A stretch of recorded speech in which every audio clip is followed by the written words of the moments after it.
It's time for the Miller's Edge with New York Giants legend and South Carolina Hall of Famer Corey Miller and his son, four-time SEC champion and two-time national champion Christian Miller. And knocked down again. It was Christian Miller. Here is college football playoff national champion Christian Miller on Tide 100.9 and 12:30 a.m. WTBC.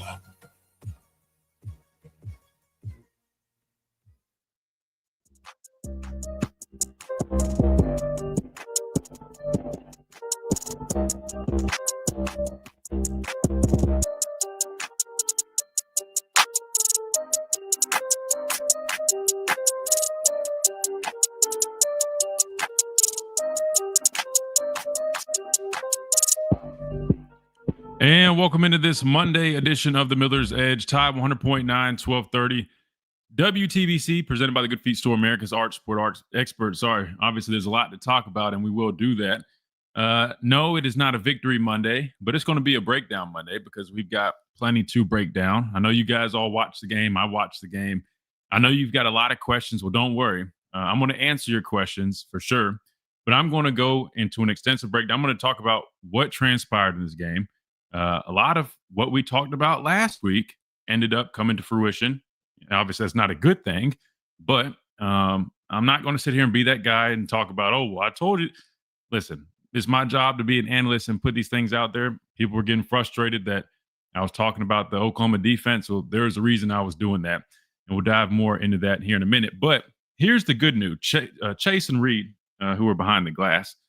Here's the good news, guys, for you guys and all the listeners out there, all the Alabama fans. While we did suffer a loss Saturday, I'm here to talk everybody off the ledge like I was doing on the post-game show on the Crimson Tide Sports Network. While it was not a great game, while it was a pretty ugly game, really across the board outside of the defense, and yes, we lost, the fact is all our goals are still in front of us. Everything is still attainable. That includes the SEC championship. That includes the national championship playoff picture, all that good stuff. So while it is frustrating, I know for a lot of you guys out there, just understand that it is what it is. It's our first conference loss. We're still very much in play. Do we have a lot of stuff we need to work on and get better at?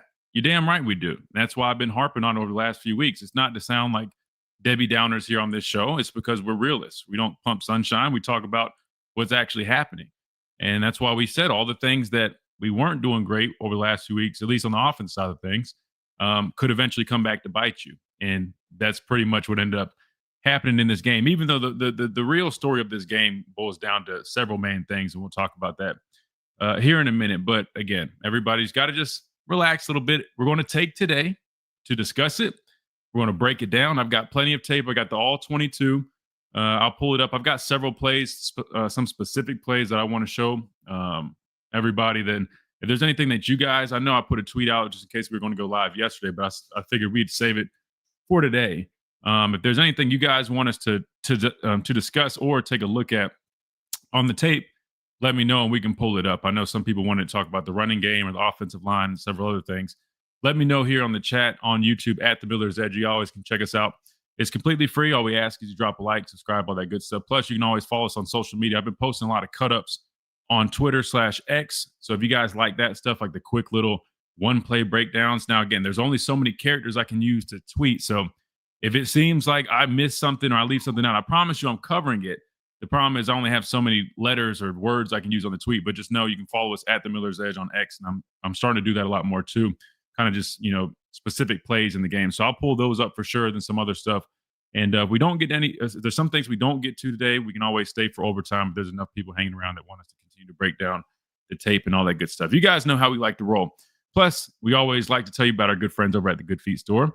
Remember, they're doing the Good Feet Kick for Cash Challenge. GoodFeetKickForCash.com is where you can sign up. They did it again this past weekend. They should be doing it again this weekend, another home game, last home game. So make sure you guys sign up, GoodFeetKickForCash.com. All that is required is your name and your email address. Very simple process. Sign up. If you get selected, well, you end up getting a chance to go kick some field goals for some free money. And if you don't make any of them, don't worry. You still walk away with the free gift bag from the Good Feet Store. And also, if you're dealing with any type of pain, whether it's foot pain, knee pain, back pain, you name it, they will help you out with their premium arts supports that are designed to eliminate and alleviate all types of pain over at the Good Feet Store. Try before you buy, nothing to lose. Go and give them a shot.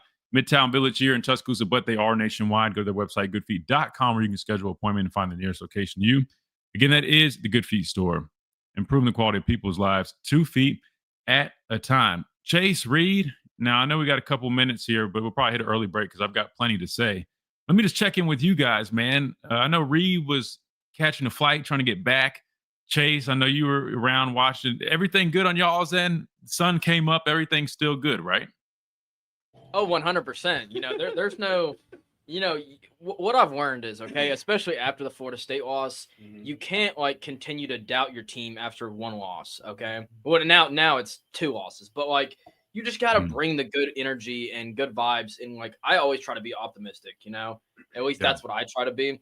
But the overall fan base, I don't think this hit them as bad as Florida State. I guess I could say that. It depends. In some aspects, probably not so much. I agree with you, but I think a lot of people were frustrated with the fashion of which we lost, right? I mean, it was a very sloppy game in 2 of the 3 phases, right? And I don't want to jump too far ahead because I've got plenty to break down, but let's just call a spade. And I think we all can agree on this. There's not much of a breakdown needed to say this. Defense continues to shine. They continue to have stellar performances and do what they need to do to win football games, right? I mean, there's literally only one knock on the defense that I have, and I'll get to that in a minute. And if that's the only knock that I can come up with, that means you played a damn good game, right? That's just, be from a coaching perspective, this is what they're going to say. It's not me being overly critical. It's just, and y'all when you hear it, you're like, okay, I got you.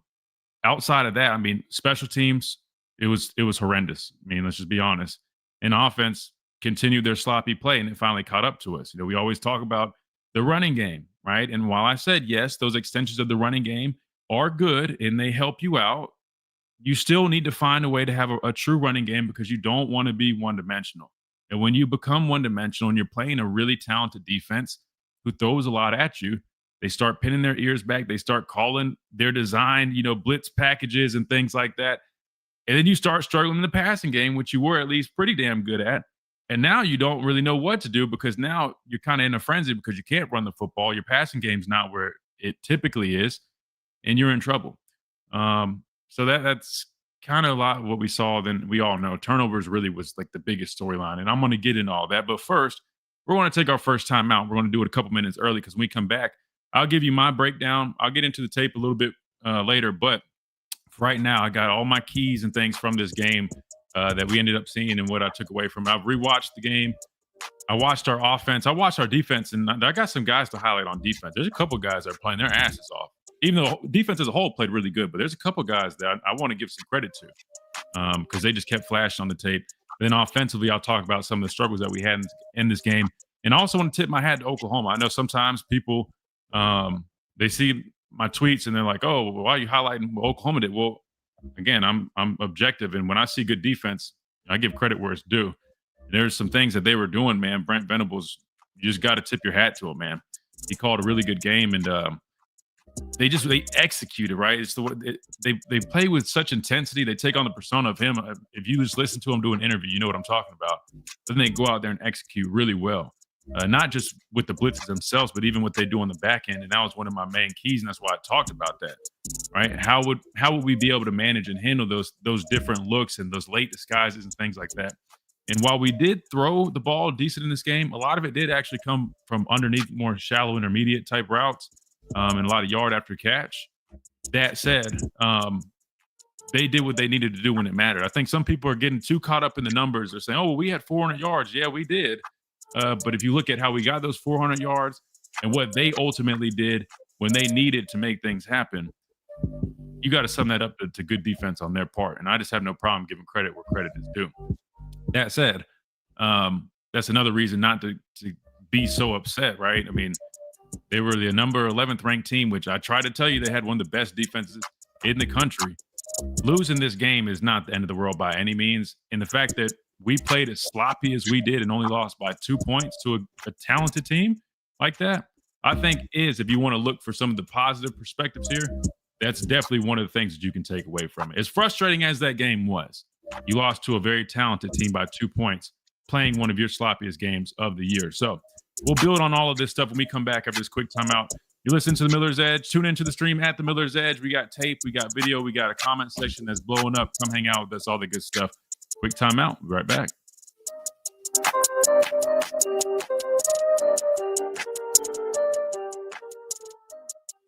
Blast your taste buds with a new.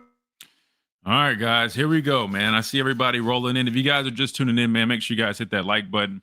Go ahead and subscribe if you're not already. Again, we do this every week, Monday through Friday. And yeah, we got a lot to unpack today. A lot to unpack. So make sure you guys are ready. And I got plenty of time to answer y'all's questions too once I get through my little spiel. So we'll do that when we come back. Let's see who we got in here right now. Let's see what the vibe is right now. Sorry, my phone's blowing up. We got all these X notifications from little breakdowns I've been posting. We were dancing with fire last couple of weeks on offense. We got burned. Christian listened to the post game. Finally not late. It was good. Thanks, man. And I'm gonna be honest with you, man. It definitely probably wasn't the best post game show, at least from my end. The only reason I say that was because when it's a loss like this, there's only so many things that you can say, and it was so one-sided because I didn't even the offensive section. Yeah, we hit on everything, but defensively, man, without going back and watching, there weren't really too many things I could even say other than they handled their business. And I'm going to talk about the only knock I had for the defense. And when I say knock, I just mean like when I do grading or whatever, right? There's always going to be positives and negatives. And I'm telling you right now, you'll hear Kane Womack when he speaks to me today. He's going to end up saying exactly what I say. So again, I guess I'm saying this because I know, and I had to say this last week, and I don't want to get into all this, but again, what we do on this show, even though I am a former player here, I bleed crimson, team captain here, handprints and all that, my job is to analyze, right? So we call it fair, we call it straight, and we don't just, try to sunshine pump is what I'm getting at. So I'm going to preface before I get into my breakdown.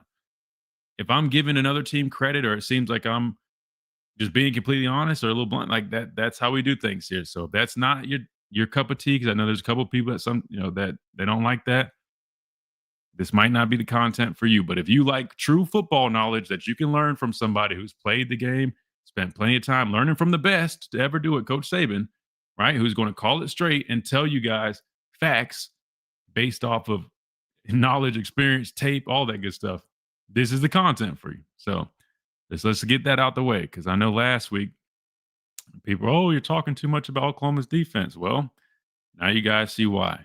They're a good unit, man. Really good unit. All right.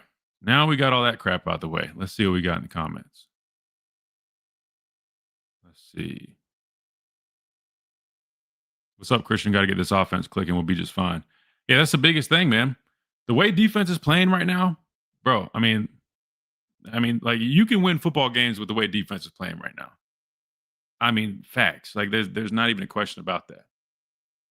Offense has got to get back in their rhythm.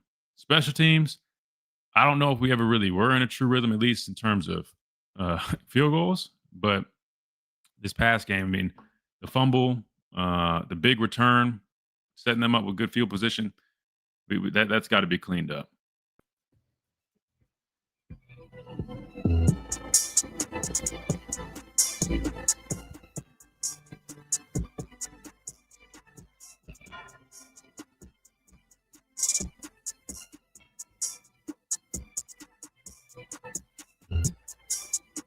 And welcome back into this Monday edition of the Miller's Edge. Tide 100.9, 1230 WTBC, presented by the Good Feet Store, America's Arch Sport Experts.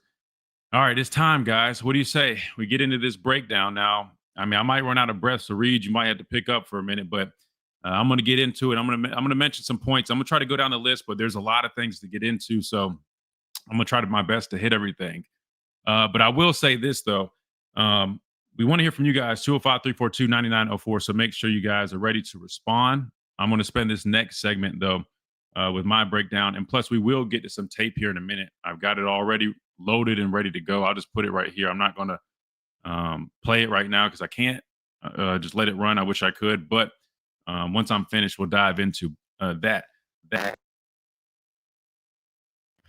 we go. 3, 2, 1. This is what I've got. We expected a defensive battle. At least I did. That was going in this game what I thought what would happen. You had Oklahoma top defense in the country. Alabama's defense playing some of the best ball that they've been playing. I thought we would go into this game and it would be one of those things where it would be a lot of back and forth. I mean, you look at Oklahoma and their offense. I'll say this. I mean, they've been playing better. Last 2 weeks, they had Robinson. They're playing him 100 yards a game the last 2 weeks.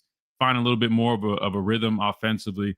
John Mateer, get him a little bit closer to what he was before the injury, but still, I viewed this game, and I talked about this, kind of how it ended up going. I thought there was going to be a lot of good defense, but it would ultimately come down to which offense could make plays or step up when it mattered most in those critical moments, especially towards the end. And that's literally how this game ended up going. However, I envisioned us being in a position like we ended up being, having the ball, being able to march down and hopefully put some points on the board like we've seen us do, right? South Carolina, we caught a lucky break because of the fumble, right? We get the ball back and we're able to score. Then we know how that went. And even like, Missouri, some of those closer games that we've had, but this game was different. And I said last week, I've been preaching, it's only a matter of time, guys, right? I mean, there's only a matter of time. I mean, until some of these things come back to bite you, whether that's a lack of running game, whether that's, slow second half starts, some of these turnovers. It's only a matter of time, guys. And that's why I kept saying, especially going into this game, the reason that this Oklahoma game concerned me, and I labeled it as our most difficult challenge remaining, was because they were probably one of the most balanced teams we had seen. Even though their offense was nothing to really run home about, they're good enough to put some points on the board. But I knew with their defense and what they've been doing defensively and what we have been recently offensively, that it was going to be an issue. Did I expect us to still have some good in the game and overcome it? Yes, I did. However, I fully expected the challenges. That's why when I was met with people saying that they expected us to go out there and roll over these guys, I did not see that. Why? Because I watched the tape and I don't just go off the numbers of where they're ranked. I'm watching them. And, they play like that defensively without their best player, R. Mason Thomas. Right? And I think they're missing a cornerback too. They just do a lot of things that are tough, man. They do it at a really high level. And I talked about last week, the way they disguise, the way they bring pressure.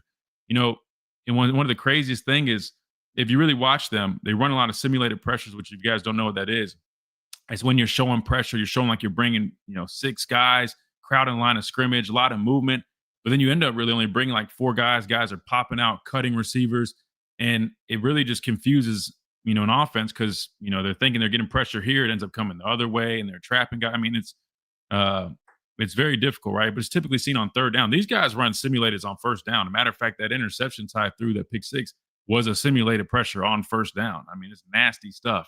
And then when I show you guys just how really solid of an execution that they had, just really impressive stuff from a defensive effort.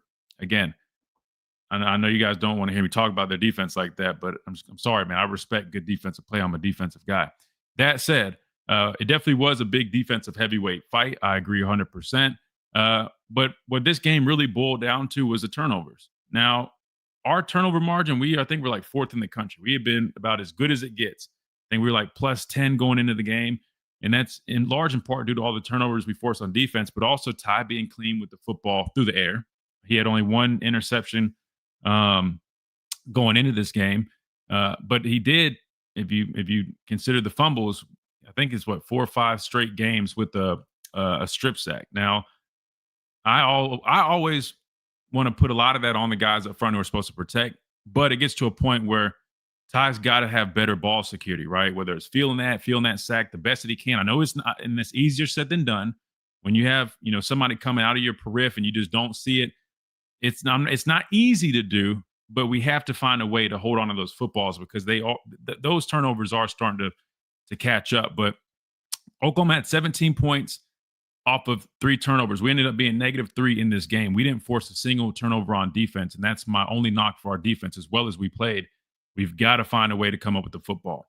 And I know it sounds like I'm being overly critical, but I promise you, and I'm willing to bet however much money you want to put up, Kane Womack and that defense staff is harping on that.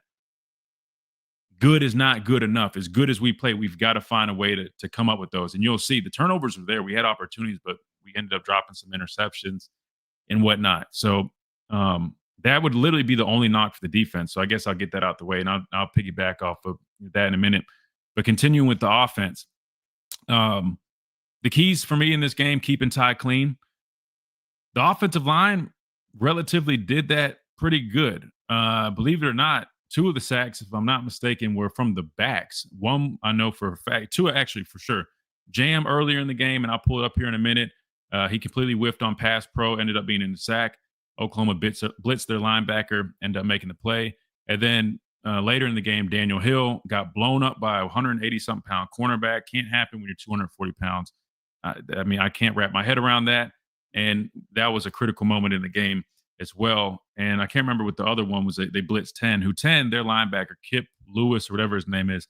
I mean, he made himself a lot of money. I mean, he was playing with his hair on fire, 2 sacks, 7 tackles, all solos. I mean, he was a huge piece for that defense alongside Bowen, 32, who had that pick 6, a really good safety. But I said we had to keep Ty clean.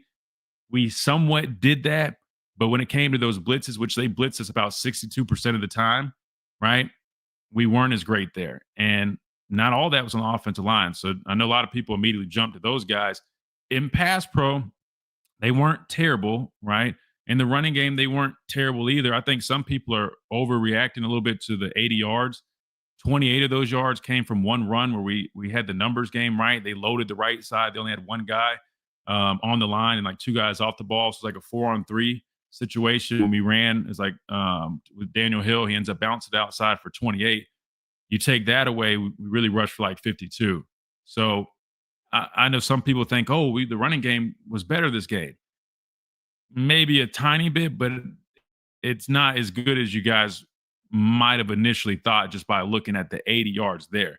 I will say, for a team as good as Oklahoma is at stopping the run, I'll take it, but it's not good enough. And here's one of the reasons why I say that. When it's 3rd and short, 4th and short, and we have to continuously do gimmick plays, we don't trust that we can just run behind the tackles, in between the tackles to pick up a yard. We have to do the fake quarterback is mad, direct snap to the running back. We have to do the end around, faking the Krispy Kreme package. That's not ideal. That to me proves that we don't have faith in just lining up mano-a-mano and picking up 1 yard. And that's a problem, especially when you have linemen, as big as we do. And that's why, again, you got to be careful with these numbers. I mean, like when everybody was saying we had the number 1 offensive line in the country preseason, respectfully, again, it's just me being honest, I didn't see that. That shouldn't be that hard to pick up. So I will say I do think Daniel Hill, a lot of people asked me this on the post-game show, my thoughts on him. Is he running back 1 now? I think right now he's got the hot hand. I think he's the better back. But ironically, a lot of people are complaining about Jam getting those late carries in the game. I watched the tape again. Jam actually had some good runs late in the game when he was in there. I think Daniel Hill got a little banged up on one of those carries he had later in the game. But I'll just say this. It's still the same theme. I went and paid attention to the running game. It's a number of things, right? Backs not hitting the right spots several times. Linemen not climbing correctly, not getting their head across. All the same issues I've talked about. It's all these little details, guys. It's always one guy not getting enough push here or there. I mean, it's not like it's literally, it's so many different things that keep coming up. I know some people, label it a mentality thing, but I'm kind of split between Ty and Ryan Grubb, because one said mentality, the other said more, just executing. I think it's both, right? Because it starts with the mentality. Like, you should have the mentality, like, I'm going to go blow somebody up right here. Like, running the football is about having attitude. It's literally like we're lining up and we know what we're about to do. They don't know what we're about to do. We should be able to go impose our wills on these guys and go drive their ass off the football. We're not seeing that consistently, right? Or at least you see some guys do it and other guys not. That's a problem. So I think it's a little bit of both. But I'll say this again. Ty, here's his numbers right here. I know a lot of people were definitely on him. Was it his best game? No. It wasn't a great game by any means, but it wasn't as bad as a lot of people are making it seem. I know I put that tweet about the misread in the end zone, and I'll show you guys a little bit later. We get the mismatch that we won. You got Jeremy. It's great play design. You got Jeremy Bernard in the backfield. This is why you do that, because you're getting a mismatch. Because typically when he's in that backfield spot, you're expecting him to either be matched up on a linebacker, or in this case, it was a defensive end. It literally was a defensive end on your best wide receiver. This is what you want. Ty tries to force it to Isaiah Horton and ends up, being an incomplete pass, which some people, and I think like college football nerds, I don't know why they're trying to respond. Anyway, they're saying, oh, well, it could have been a touchdown. Yeah, coulda, woulda, shoulda. That's not the read. Football is a game about matchups. When your best receiver is lined up with a defensive end on him and he completely beats him on the angle route, he had him wide open, and that's why Jeremy was yelling at Ty after the play. And to be fair, yes, Horton slowed down. You know why Horton slowed down? Because he was completely covered. I mean, the dude was glued to him. So if he caught that, it was a great catch. Like if we had nothing else and you had to force that throw in there, that would have been a great throw with good anticipation. Cool. The problem is the key word, forced. You don't need to force that. You've got a backer sitting right there, and that's part of the reason Horton slowed down, because it's about to be a kill shot on him. And if you hit Jeremy Bernard right there, yeah, he would have caught it on the 5, but I guarantee you he's athletic enough to make that dude miss and fall in the end zone. I'll show you guys that play in a minute. That said, Ty still wasn't as bad as a lot of people are saying. Just some little things like that, right? Can't force things. Just take what the defense gives you. We did have some misses on some things, but if you look at it, I mean, he did what he needed to do for the most part outside of those critical things, like towards later in the game that we needed in the turnovers, right? That was the biggest deal. But 28 of 42 for a touchdown. And a lot of people were trying to correct me, right, when I said he threw 2 interceptions. Guys, he threw 2 interceptions. One counts. The other one was called back. That defensive pass interference, and I can show you guys this too, had nothing to do with that intercept. The safety robbed him. The safety was going to pick that off regardless if that dude touched Lots right there or not. So look, Ty was okay. Not as bad as people are saying, but definitely not great by any means. But this is what I'll say about Ty. People have to remember this also. And Chase, we can combine breaks because I know I'm going over anyway. Ty has a lot on his plate. So before people are jumping on Ty, just remember this guy has a lot of pressure on him. We do not have a running game helping him out. You're asking him, you're having him throw the ball 40-something times a game. At some point, I mean, he's going to show that he's human. He can't be perfect all the time. And that's what happens when you're one-dimensional. It puts a lot of pressure. That's what, then again, go back and listen to all the shows we've done. This is why I say these things are so important. You can't expect your quarterback to be Superman. You can't expect your defense to be lights out. That's why I kept saying at some point the defense is probably going to cave a little bit. You can't expect them to be perfect in the red zone every week. You got to play better complementary football, and that's one of our biggest issues right now. And look, I said the same thing with Jalen Milroe last year. I'm not going to get in this whole conversation because I see all these idiots online going back and forth about irrelevant things with that whole. But I'm just saying it's no different with him. He caught so much flack, and it's not like we were trying to make excuses because we know how the game works. When you put too much stress on your quarterback, things are going to show up. They're going to fall short. And you're seeing that with Ty, unfortunately. I think that's why he's forcing some of this stuff, because he feels that pressure. So just keep that in mind. Like, Ty is still one of the best quarterbacks in the country, without a doubt. He's just forcing things a little bit right now. He needs to get a little bit more in a rhythm again.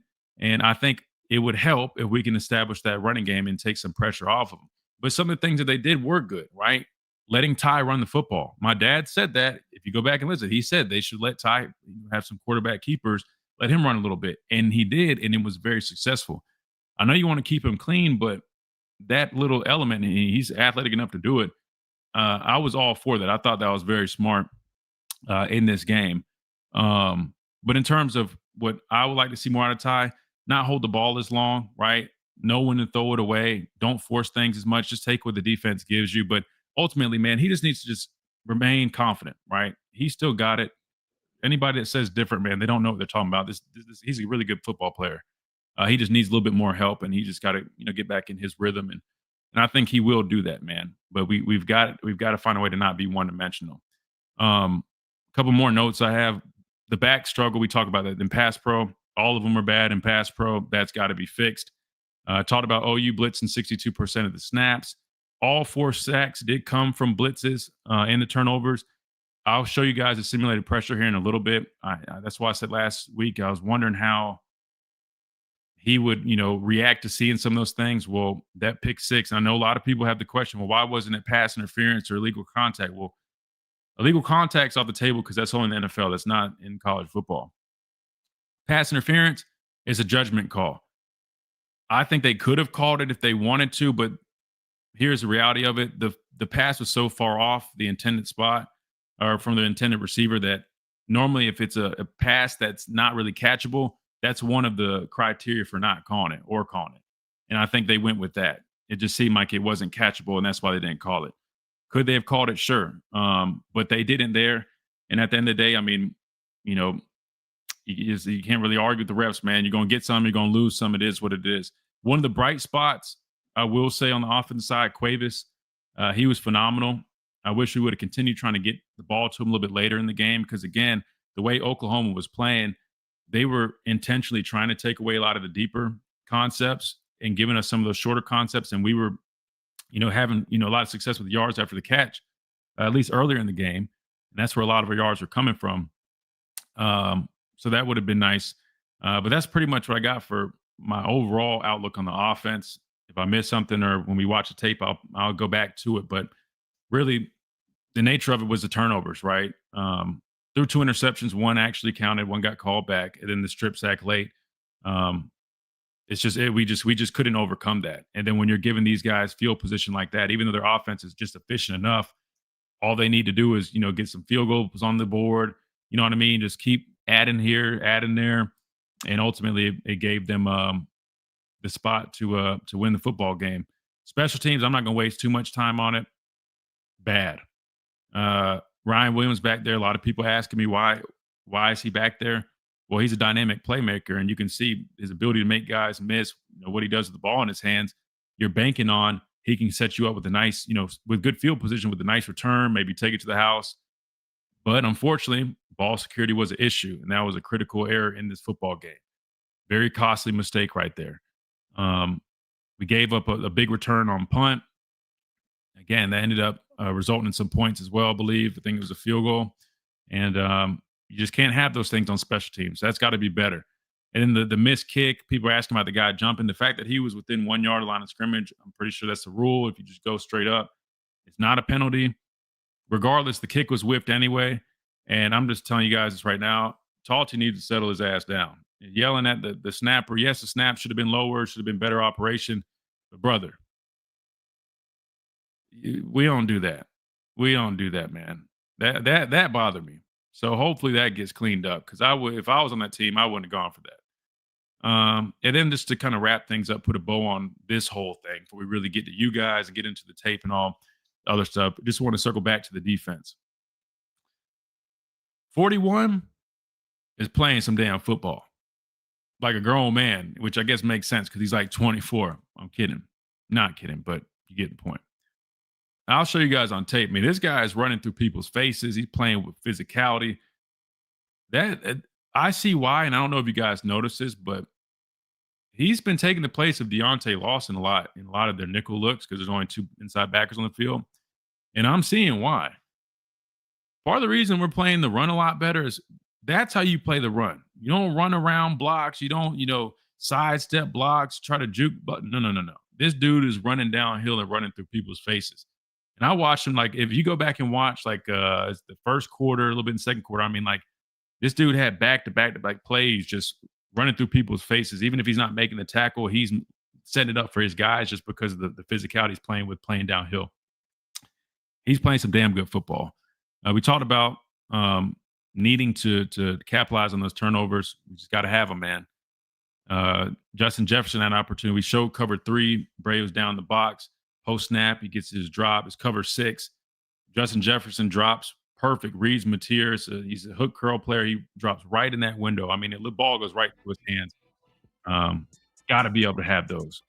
See what else we got here as we wrap things up. I hear the music. We held them to only 1 touchdown defensively despite being in some critical situations. So what does that mean? Well, clearly defense continues to step up big in those critical moments when their back's against the wall. So you can't complain about that. You got to tip your hat to Oklahoma and their offense. I mean, they did just enough. Mateer did make some nice throws when it mattered, some critical third down situations. He found those windows, evaded pressure.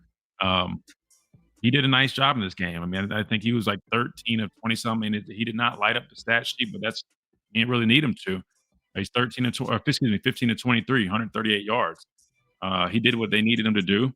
We we did we did what I thought we needed to do was manage him on the ground. I think he only had like some rushing yards. So defensively, I mean, we did everything we should have done. Outside of that one, he had that long touchdown run. I mean, defense did a really good job in this game. But at the end of the day, I think too many people were focusing on, oh, we had all these yards, we had all this, we had all that.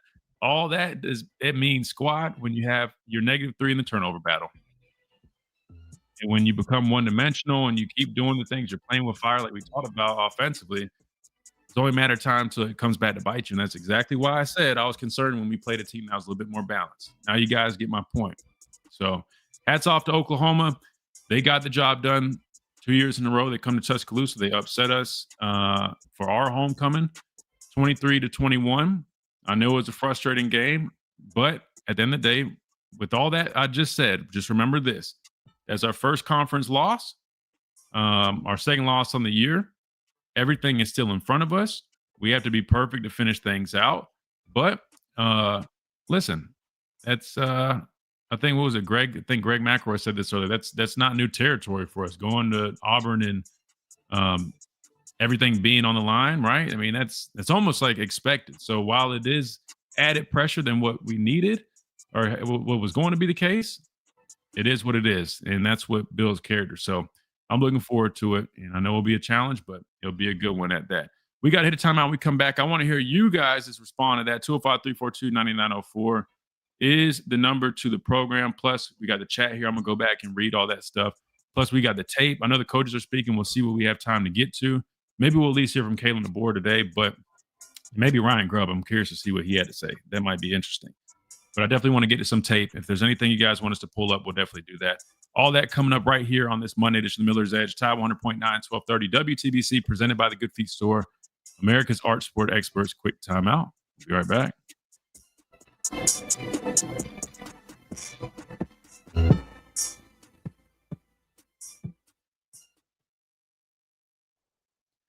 Oh, God, here we go. That's right, Phil. If you guys have it, man, we got 66 people in here or whatnot. 60. I'm sorry. We got others on Facebook.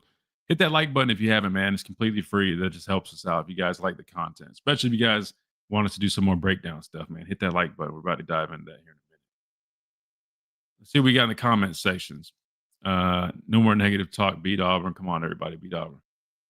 Maybe you're talking about the people in the comments, brother. This is a breakdown. We don't call this negativity. We call it criticism, or we call it a breakdown or analysis.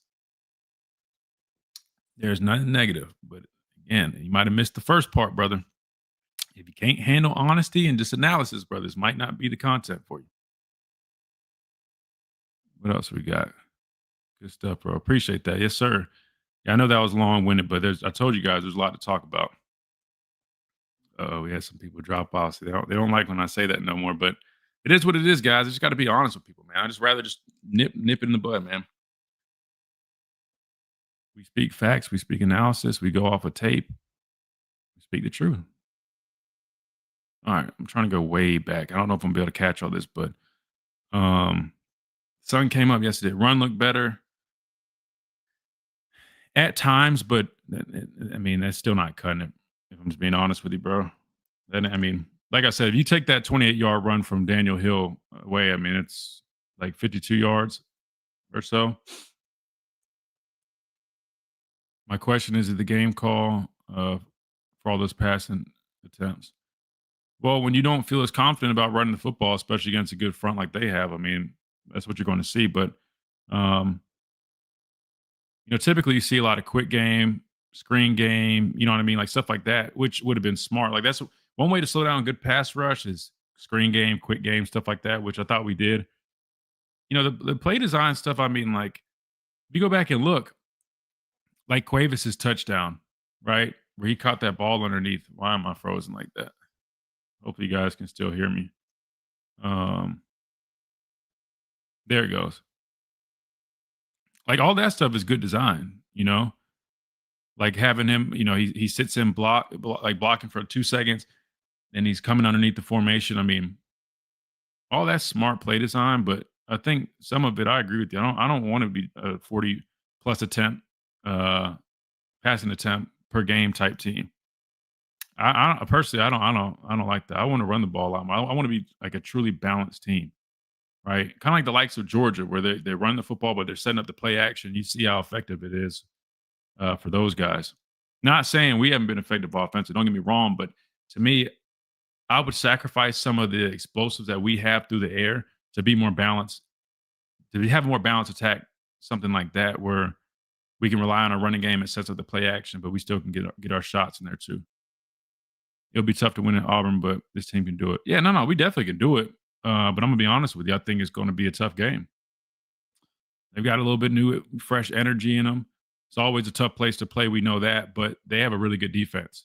And so our offense is going to have to use this game as an opportunity to fine tune.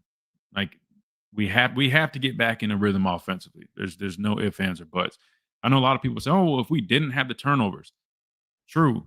But you still have to find a way to not be one-dimensional. Like, if not, even if you say subtract a turnover, that game still is way too close. Versus if you're balanced, I promise if you find a way to have balance, you're not going to find yourself in these. Sorry. Let me, oh God, here we go. Let me fix this real quick.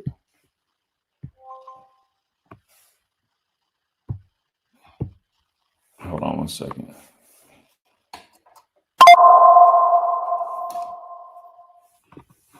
All right, hold on 1 second. All right. Sorry, this cord here. All right, should be back. That sound good again? Shout out to Oklahoma, really great defensive game plan. Yeah, I'm going to pull some of that stuff up so you guys can see it.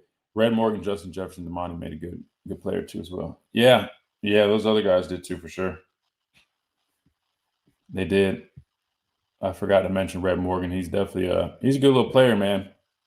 Game belongs to Kip Lewis, Sandell, and well, don't forget Bowen too, 32, bro. He had the game-winning pass breakup. I know it was a low pass, but then he had the pick six. I mean, Bowen's a damn good player too. Auburn can do a lot of similar things from a front seven standpoint. Yeah, and that's why I'm anticipating that being a tough matchup for sure. 100%. Superfly, what's up? I think Daniel Hill is definitely probably, RB1. When I say like that, I just mean like give him the bulk of the carries. But again, go back and watch the tape. Jam had some good carries later in the game as well. I mean, like Jam still needs to get him some opportunities. I think he's still your if he's not running back one, he at least should be, RB2. I just think some of those injuries maybe are just kind of, I just know from experience coming back from injury, sometimes it takes time to kind of get that confidence. 45. And I can only imagine being a running back. I mean, you had a concussion recently, shoulder blade thing, or collarbone, I should say. I'm sorry. How mad was your dad that Sellers took that for? Bro, I watched that, bro. Sellers, oh my gosh, bro, so much talent, but he can frustrate you, man. Like, why are you taking all those? Like, bro, throw the ball away, man. Like, I don't, these quarterbacks, man, just don't want to throw the football away. I just, man, rather lose like this than how South Carolina lost. Yeah, no, that dude, you having a 27-point lead over the number, 3 team in the country on the road just to blow it. That hurts, bro. Strip sacks, biggest concerns with Ty. Yeah, we got to find a way to hold on to the ball. 6 and 79. And again, easier said than done. I mean, when you got 250-pound defenders flying off the edge and knocking you from behind, it's not easy. Miller's Edge on Tide 100.9.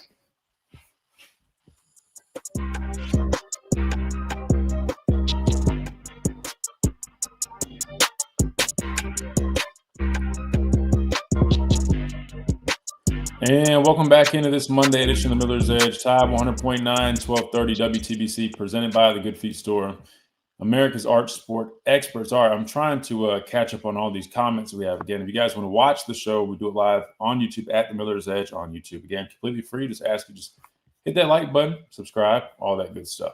Now it's time to go to you guys. Hopefully you guys Enjoyed that breakdown. I know it was very long-winded, but there's a lot to talk about, and we're going to continue to talk about it. But with you guys, 205-342-9904. Plus, we got some tape we'll get into here in a minute. But first, we've got Smitty up first on the phone lines. Smitty, welcome in. How's it going, Christian? Oh, it's great, bro. Shoot, it's another day. We get to talk some football, and sun's still up, so we're all good on this end. How's everything? Good. Before I talk about this game, I need to ask you, how mad was your dad that Lenore Stella took a sack on 4th down? Man, I hadn't talked to him, but I can only imagine he was mad because I'm not even really rooting for him. But I was mad, just like, come on, bro. Like, what are you doing, bro? Like, you just got to know better, man. He's too good of a football player to not know better, man. Yeah, that's the thing. But about this game, right? One, the people who don't like the board because he didn't grow up in Mississippi are coming out in full force. But to me, it's a personnel and execution issue with this team. And what happens is, this playing ball, even in the pros and college, that teams know your tendencies. They have you pegged. And I'll go back to, I'm a Tampa Bay Buccaneers fan. That year they beat New Orleans in the playoffs, they won that last Super Bowl with Brady. They knew Drew Brees didn't have the arm to push it downfield, nor did he have home run hitters, so they sat on everything. The problem with Alabama, in my opinion, is a talent and production issue in a lot of cases, right? The line, for what Oklahoma brought blitz-wise, I thought the line held up as good as they could. You'll give us something to that defense. But it was the running backs and poor pass blocking. You cannot let a slot corner bully a 240-pound man. To me, that shows the good Lord ways to give you 240 pounds if you're not going to use it. Give that to me. Jam. He like the pass blocking, him and Daniel Hill. Because there were holes in the run games, but the running backs got to cut up and hit the hole and see it. We don't have a home run threat in the run game that scares a defense. Even on like our receiver core, a home run threat, Ryan Williams hasn't produced all year. And I know people may say he's been hurt, but if you're in the game, we expect you to perform. Just being real. Did I know people get mad talking about why was he in there punt return? Guys, He's they can put me back there. Yeah. Well, I was about to say, I mean, in turn, maybe not right now. I know Ryan's kind of going through a little bit of a slump right now, but in terms of like with the ball in his hands, I mean, it's evident. I mean, he gives you at least the opportunity, right? Explosive play, make guys miss, big return. I mean, go back to last year. He was returning kick/punts last year and had a lot of big explosive. So that's why he's back there. The problem is, people see things in the moment. They're just shouting at the TV or the coaches, but I understand why he's back there, right? I mean, let him see if he can make a play. But you just have to understand, or he needs to understand, if he's back there, while we want you to try to do what you do and make a play, first and foremost, you have to secure the football. Because, I mean, like, that was a critical moment. I mean, that led to the touchdown, if I'm not mistaken. That was the one that led to Mateer running it in. And it was unnecessary, right? That's a unexplained turnover. That you know what I mean? In the football game, that it's a big play. I'm not saying it was the only play, but you can't have those. Here's the thing, because there's no magic. And like, I know people love blaming coaches for everything, but the players have to execute as well. Because there is no magical play call that makes your quarterback not hold the ball too long in 5 straight games, have a strip fumble. Even that strip fumble today, they gave him just enough time, but he got to get rid of the ball. And you talking about the sack fumble? You talking about the sack fumble that Ty had? Yeah, that was because I know he got. Here's my thing. That one's tough, Smitty, for me, because I know DeBoer was on him about holding the football too. But here's my thing. With that one, I calculated he had about 3 seconds exactly, and that's probably about the average time quarterbacks have to get the ball off, right? But and I'll go ahead and jump the gun, but this was the problem with that play. So we did what I call Tennessee formation, those wide splits with stacks, wide stack splits, right? The route concept that we ran, they're like delayed switch releases. So if you guys don't know, which I don't expect you to, maybe you do. Switch releases are when you're in a stack, you have those stacks, and guys, number one ends up number two. Guys are basically crisscrossing their routes, because what happens is defenders, if they're a man, it causes confusion. Even when you try to sort things out or come up with rules, normally when you get stacks and bunches, we always have checks that we go to. That way we say, okay, you get the final 2, I get the final 1. But it's still tough, especially when they do things like, for us, it's almost like a fake switch release. Like we'll run behind the other guy, like one behind the other, and then end up not switching at all. And it creates confusion. And we've hit big plays with this against Vanderbilt for sure. I remember that one being one off the top of my head.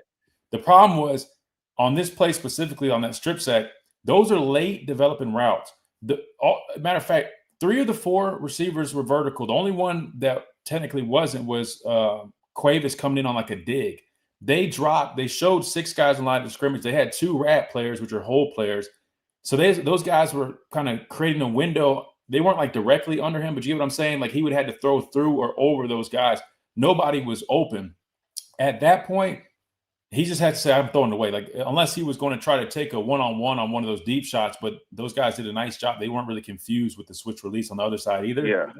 But you get what I'm saying? And that one was just almost unfortunate because it's like it looked like he was just about to try to just make a throw, but he waited just like a half second too late.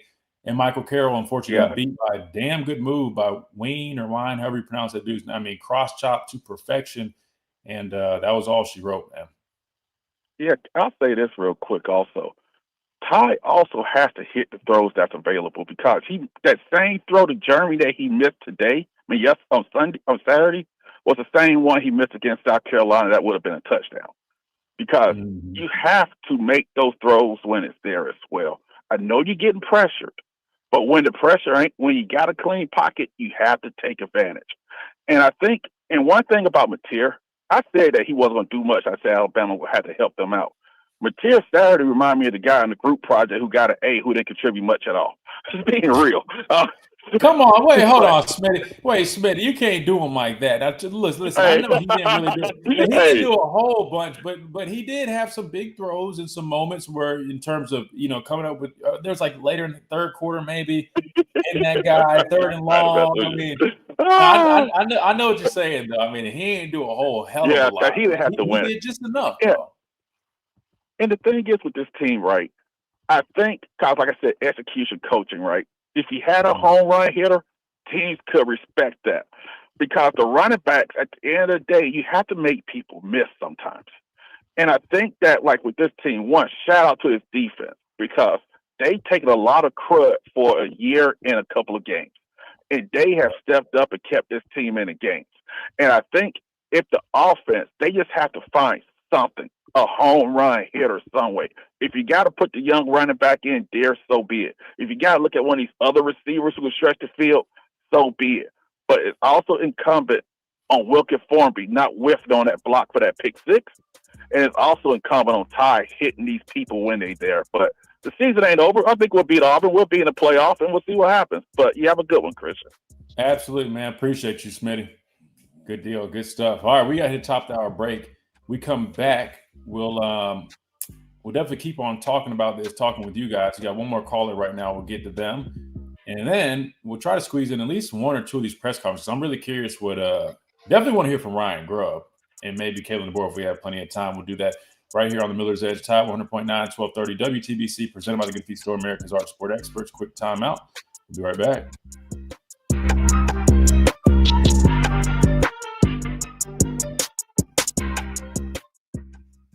WTBC. Yeah, I agree. I mean, a home run hitter would be good, but the only thing I'll say, my pushback would be, I don't even think that's our biggest problem, guys. I mean, we've got, Jeremy Bernard he's got big playability. You still got Ryan Williams. I know he's, a little inconsistent, but best believe, bro. It's in him. We don't have a big playability back. I don't think Daniel Hill's a big playability back. I think he's more of a consistent guy. You feed him carries and he picks up some yards, but he's not going to. He's definitely athletic and has speed for his size, but he's not like a breakaway back by any stretch. You guys could listen. This is how I view it. If they thought AK would give them that spark, as inconsistent as the running game has been, even with the injuries, and then on top of that, having injuries to guys like Jam, he would have gotten some carries. There's a reason they're a little more hesitant on maybe giving him the snaps right now. I don't know exactly what that is either. Judging him off what we've seen, I do think, he's shown that explosiveness. But, I just feel like there's something that's probably having those coaches a little hesitant.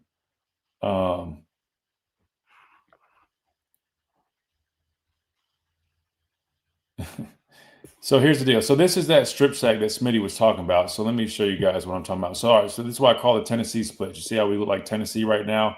Really wide. We're on the numbers all the way to the field, balls on this hash, right? And so we see what happens. It's a long developing play. So Oklahoma's in man coverage right now, right? They got these two guys up here, these two guys down here. They're showing 6 on the line of scrimmage, 1, 2, 3, 4, 5, 6. But this is what Oklahoma's defense does. It's so good. They hardly really bring the house. Half the time they'll show 6, but they really only bring 4, sometimes 5. Like in this case, they only bring 5. What that means is even though they're showing the illusion of all this pressure, they really end up dropping a lot of guys, and that's what makes it tough on these quarterbacks, because that's what makes quarterbacks freeze, because like, oh, shit, I thought I had this. Now this guy just popped out. This guy's cutting this receiver. It's not what I thought it was. And by then, the offensive line probably already made a mistake because they anticipated one thing. Oklahoma just does a great job. So here we go. So you see what happens. Boom.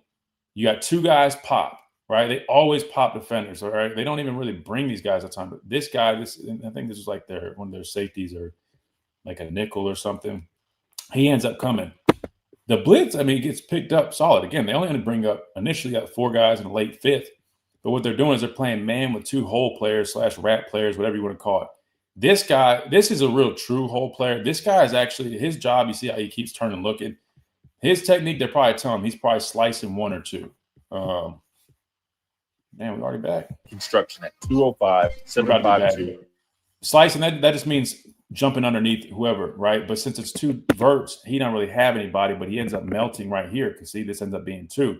This is what I'm saying. Ty's window, there's nowhere to go with this football. These are long developing routes. They're playing over the top. There's nowhere to go. You just really can only throw it away or try to tuck it and run, maybe.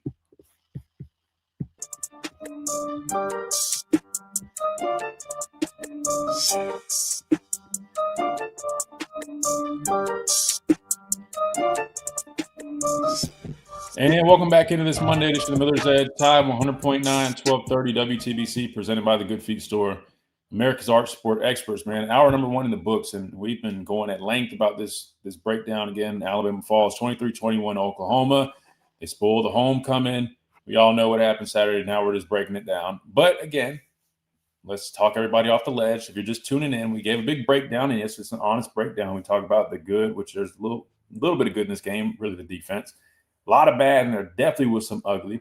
But the good news is all our goals are still attainable. Alabama still can go play in the SEC championship game, which they pretty much, if you win out, you're expected to still make the playoffs, still have everything in front of you. So we're where our feet are. We're focusing on that. And we'll turn our attention to this next game. But we're going to spend today and probably a little bit tomorrow to breaking down what needs to change for Alabama to get to where they want to go. Even though it's still in front of us, we've got some changes that we need to make, and we'll keep discussing that with you guys. I'm hearing that we've got some app messages, so let me go ahead and check this out. I have one here from Tia. I believe we have, and that was from last week. All right, we got one from Tia right here. We'll do this before we go back to the phone lines, 205-342-9904. Tia says, I posted one clip and one stat, and the Twitter nerds ran wild. These are her words, not my words. Ran wild with their unsolicited takes. So let me ask you, Christian, just based off actually playing football, nothing else. 1, Daniel Hill in that clip where the cornerback shoved him backwards. How are people seriously defending that with angles and anyone gets pushed around with an 8-yard head start? 2, I posted UA.com stats showing the offense actually averaged more points per game last year than this year. People keep saying tougher schedule this season. I'm not buying it. So let's start with the first point. People defending Daniel Hill. Number 1, football plays happen. And I know I tweeted and I said, look, I think Daniel Hill is too big to be letting a cornerback bully him like that. And I do believe that. However, I also know anything can happen. Lower man can win. Sometimes a guy gets underneath your pads, catches you off guard, whatever. I understand that part. Like I'm not unrealistic. I'm not just going to blast somebody. However, when you're back and you're in pass pro, like you practice these things. It's not like you know what I mean? Like you're just not expect. I mean, like especially a team like this, like you're facing heat. Like you're expecting, like you're probably gonna have to take on you might have a linebacker just screaming, straight through the hole, and you have to just take him on. You have to brace for that. So it's hard for me to defend it in that aspect. Like, oh well, because this is not one of, like, if it was a linebacker just blitzing straight through the A gap and their protection, they slide to the left, and that means you're taking on an open A gap head on, Mike backer running full speed at you. Okay, because he's about the same size as you. Sure, he's got that speed coming at you. You got to brace, but it's no different. It's like, I played kick return.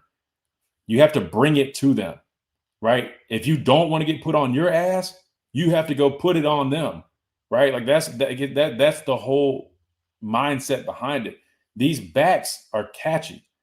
If you go and watch like the best backs in pass pro, the most physical ones, it don't look like they're blocking. It looks like they're hunting.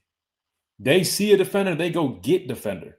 They beat the guy to the spot because they know if I sit here and catch, I'm really going to take it. And it's a hard concept. It's easier said than done, because even with me on kick return, I've told y'all this story.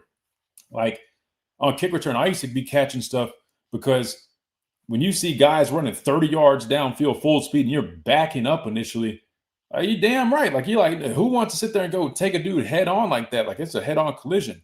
But then you learn, and that's what Ruben taught me this. Ironically, you go running full speed at them, you think, oh man, it's going to be even more of a crazy collision, whatever. You end up they end up being on like the receiving front. They're now nervous. They don't want that. And then you're over there knocking them out. And so when you're 245 pounds like he is, man, if I'm him and I see a cornerback, man, I'm going and taking his head off. I just saw a clip of I think it was Maurice Jones-Drew. It was just randomly on Instagram, and I was going to like screen record it just to show you guys. Like, bro, those backs, like Jam, when he took that one guy, I think it was quarterback design run with Jalen Milroe last year, but he met that Georgia defender that was coming on a blitz. Like, it's not easy to do, but it's like Kirby Smart was talking about, that physicality, man. You got to have that. And it's just tough when you're watching guys 245 pounds. It should be easier for him to do that because he should be confident knowing how big and strong he is. So I don't agree with the whole, like, the angles thing. Like, yes, technically, if he doesn't see a guy and the guy almost not necessarily blindsides him, but catch him and he don't have a base, like, yes, I get he might lose that battle, but he still should be able to brace. I mean, 180 and 245, that's just, all the matchups I've been a part of, like, that's how I view it. Then to your other point, us having more points per game, I agree. It's hard to really compare. Sometimes it is really apples to oranges because, again, different personnel and opponents and whatnot. However, I think to your point, because I saw what you tweeted, and I think it looked like the defenses, or you mentioned some of the defenses being rated right around the same thing. So I definitely would consider that as well. But I think, our style of play is a little bit different. This year we have long, sustainable drives. Last year, we were really trying to hit a lot of home run things, deep shots with Milroe, a lot of explosive running plays with Milroe. But I think outside of all that, I think the biggest thing, if you look at last year and this year, I think the biggest thing that I noticed is everything that we said were problems last year and why those came up and caused issues is very similar to right now. You know what I mean? And that's why we mentioned that with Milroe. Like, I thought he caught way too much flack. I know he definitely deserved a lot of criticism, for when he did fall short, right? I never did it what a lot of these fans I see do and like ridicule people. Because that's ridiculous. But like, yeah, I would admit, just like we do, we have honesty here. Like, if he played bad and missed throws, held the ball too long, or is inaccurate, we said all that, but also acknowledged, he didn't really have a great running game to go with it. He was the running game. Like, and I had told people that used to try to tell me, like, oh, why does he hold the ball? Or why is he keeping the ball on these zone reads? I'm like, well, that's the play design because he's their best option. And I think now people are finally seeing what we've been talking about on this show because we understand that we played the game. We know, but I think sometimes people just don't want to hear that until they finally have no choice but to believe you. And the only reason I bring that up, and I'm not trying to get into that whole thing, but because I think Ty, unfortunately, has experienced some of that too. Way too much pressure on his shoulders, knowing that we are one-dimensional. There is not a running game. And unfortunately, the offensive line is it's like this. They're relatively clean in pass pro, but the backs aren't, great. And it just feels like he has to do a lot more than he probably should. So, I'll tell you this. If you put Ty on a team, like one of the teams that I played with that had running ability, oh, man, shoot. Boy, Ty would be even better. But unfortunately, right now, when you're one of the worst rushing teams in the conference and you're asking the guy to throw 40 times a game, there's only so much Duke can do. Even as good as the receivers he has is, it's tough, man. So, a really good question. All right, let's go to the phone lines, 205-342-9904. We got Franny. Franny, welcome in. Hey, Christian, how you doing? Hey, what's up, man? How are you? I'm good. Yeah, your point you just made about Ty putting more pressure on himself. When you don't run the ball as well as you think you should, then it falls back to the quarterback. The Bills have the same issue when James Cook doesn't run the ball. Then Josh Allen has to do everything, and when that happens, you make more mistakes. But your point with the turnover margin, if you're -3 in the NFL, you have a 10% chance of winning the game. Yep. And I don't know what it is in college, but it's about that number. It's definitely about that because Coach Saban used to put it on the screen for us every Monday after a game, and I don't remember exactly, but I know it was around like the 10 to 15% mark. So you're 100% right. You're -3 in the turnover battle. It's almost a miracle if you win a football game. And here's the thing. All those deficiencies about the running backs not blocking is true. But if you don't turn the ball over, Alabama wins because they only lost by 2 points. Yeah. So Yeah. It's not rocket science. Yeah, no, at the end of the day, the turnovers were, that's why we said earlier. That's the main story here, right? It is the turnovers without a doubt. I'm just pointing to the other factors that also were involved, right? Because it's not like they were just random turnovers. That's why I give credit to Oklahoma's defense. They also played a role in those turnovers, a lot of a role. I think a lot of people are kind of forgetting that. You're going against a really good defense too. So that's why I said I think some people are kind of jumping the gun a little too much. Like, wow, yes, these are concerns, and we've been talking about them just even before this game. I think people have to remember, the team we just faced, that was one of the best defenses in the country, and they're going to do their part to force some of those issues, or at least expose some of your weaknesses. And I think that's what Oklahoma did a good job with. Right. Now, the question going forward for me, assuming we beat Eastern Illinois, which we should, you have to go into Auburn, which that's very hostile territory, as you know. Yeah. You win both of those games, you might have to win the SEC championship if you're in it to get into the playoffs. Yeah, that's an interesting point you make. Here's my thing. I feel like if they punish a team for losing that conference championship, I feel like all hell would break loose. I personally, I don't think that's fair. I understand what you're saying. You do run that risk just because it does add another loss to your resume. But going off of what they've done in the past, I still think Alabama makes it. But you're right. It technically is a possibility, so to speak. So, but I'm one of the believers that I'm all for. Championship is a championship. If we get a chance to play in the SEC championship, man, I want to win it, and I want to play in it, and I want to bring back a trophy. Yeah. That's where that Florida State loss really hems you in. But I guess the good news is you control your own fate. Yeah, and I think we're still. And for those that like numbers, man, I think 90-something% odds we still make the college football playoffs. So again, I think people just you can be frustrated. We lost a game. We haven't lost a home game in a while. I totally get it, but I think people just also have to understand the other side of it is it was a really good football team with a really good defense. We knew that going into it. We knew we had struggled a little bit. We just got to get back on track. Everything's still in front of us, and let's play our best football moving forward. That's all we can do. Yeah, and unlike the Texas game that we lost a couple of years ago, we got whipped in that game. Yeah, was it 2023? Yeah.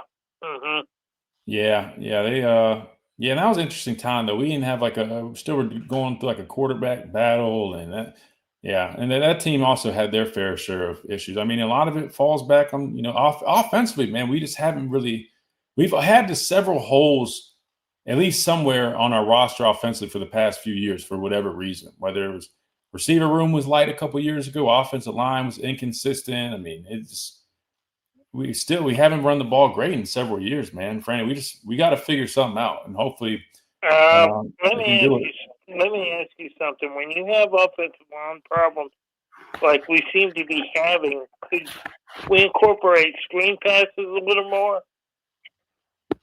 Yeah, I think screen game definitely helps. It really just depends on, if you're just saying just like as extensions for the running game, yeah. And plus, if you're struggling with pass pro, screen game is a great way to counter a good pass rush. Yeah, screen game is good. And I will say Ryan Grubb does a nice job with our screen game, right? You see tight end delay screens, you see tunnels, bubbles. I mean, we run a whole bunch of different, types of screens. So with that said, I mean, they're trying to incorporate it, but at the same time, I mean, as much as we run it, there's only so much you can do, until, teams start picking up on the screen game, which they will. Then you have to find ways to get back to just running the football, lining up mano-a-mano, and find a way to pick up some yardage there. The good news is we haven't abandoned that yet. We're still trying. The other thing, when you're in Auburn with the noise, you may have to use the silent count and make things as simple as possible. Yeah. I mean, you just got to make sure whatever the cadence is well communicated and everybody's on the same page. Because the last thing you want is going on the road in an environment like that and, having to worry about false starts and penalties, man, which we've been good on this year, which is, need to tip your hat to the offense or the team in general. And a lot more discipline in that category. Fran, we got to hit this time out, but really good stuff, man. Good to hear from you. All right. Thank you, man. Yes, sir. Take care. We got to hit a timeout. We come back. We keep on rolling. I think we got one more call, but I know I want to get to these press conferences if we can. So we'll try to do that. We'll try to squeeze in Pat real quick, and then we'll keep on rolling right here on the Miller's Edge, Tide 100.9, 1230, WTBC.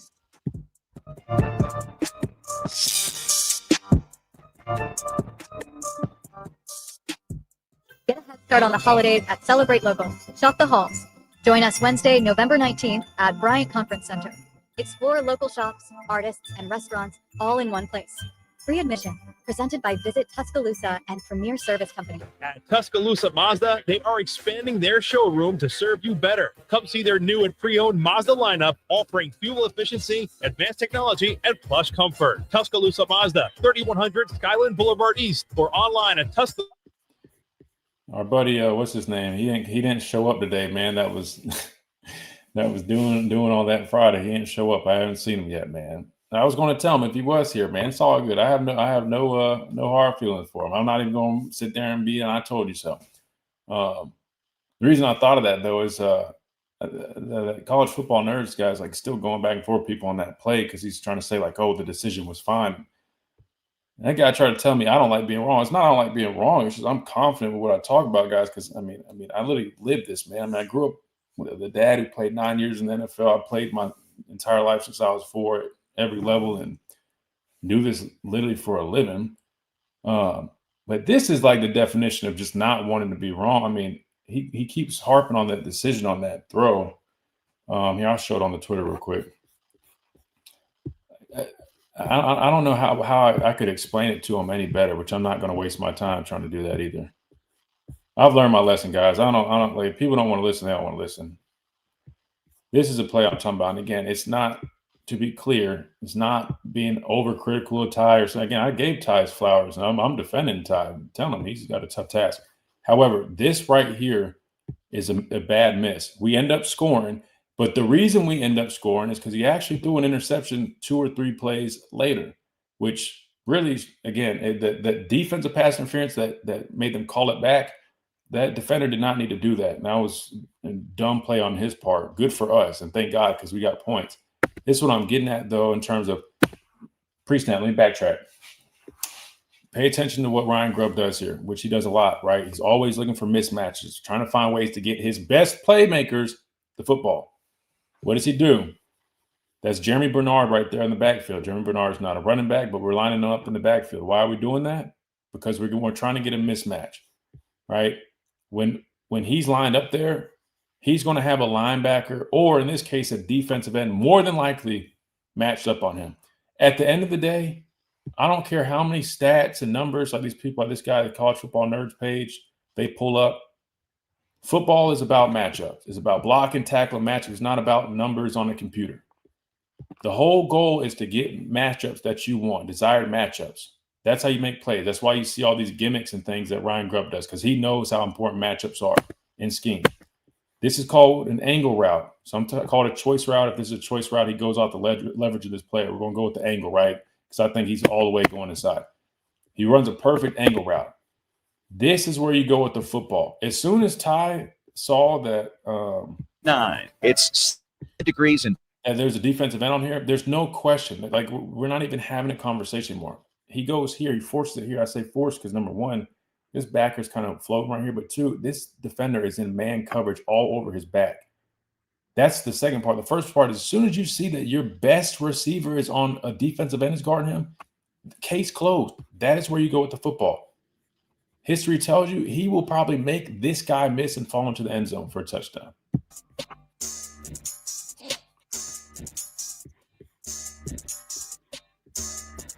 And welcome back into this Monday edition of the Miller's Edge, tied 100.9, 1230.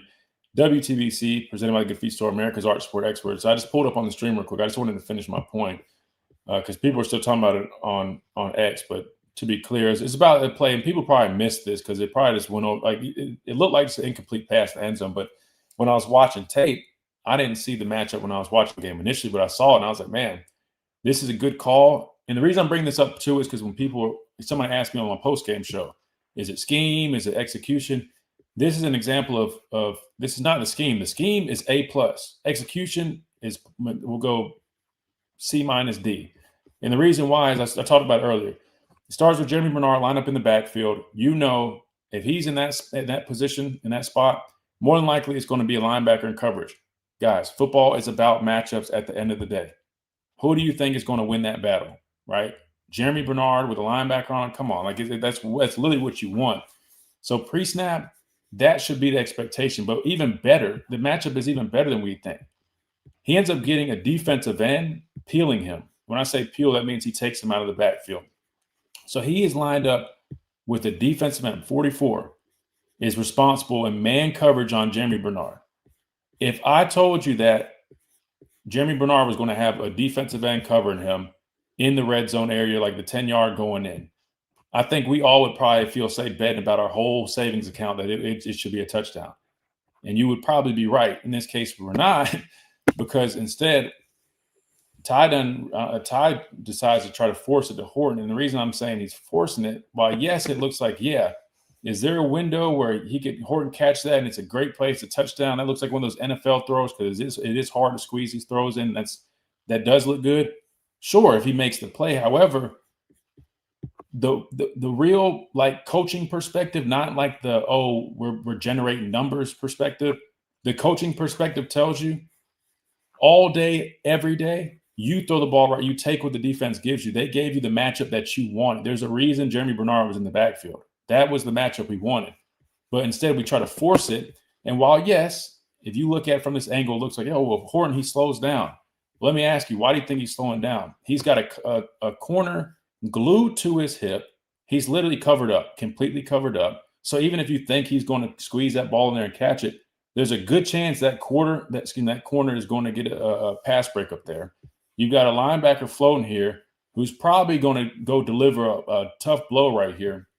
And if I had to put money on it, Horton slows down for both of those reasons that I just mentioned. He probably knows, number one, I got somebody on me. He's not expecting to get the ball. He sees that linebacker staring at him as soon as the ball's thrown. He don't want to take that hit, just like he didn't want to take the hit earlier on the slant that went for a pick six. And you got Bernard right here. And yes, I know people are like, Levin would have hit Bernard. If you have Bernard, as soon as he catches this, you guys, knowing Bernard, don't think this guy can just make him miss and fall into the end zone. I'm telling you, he probably does. Good news is we end up scoring. And I'm not harping on this play because I'm trying to be critical of Ty or anything. What I'm explaining to you guys, these are the things that the coaches are watching in the meeting rooms and going back and saying, we have to do this better. So just because you got some page on Twitter that that comes up and generates numbers, but they did not play. Don't listen to that, because I'm telling you what his coaches are telling him.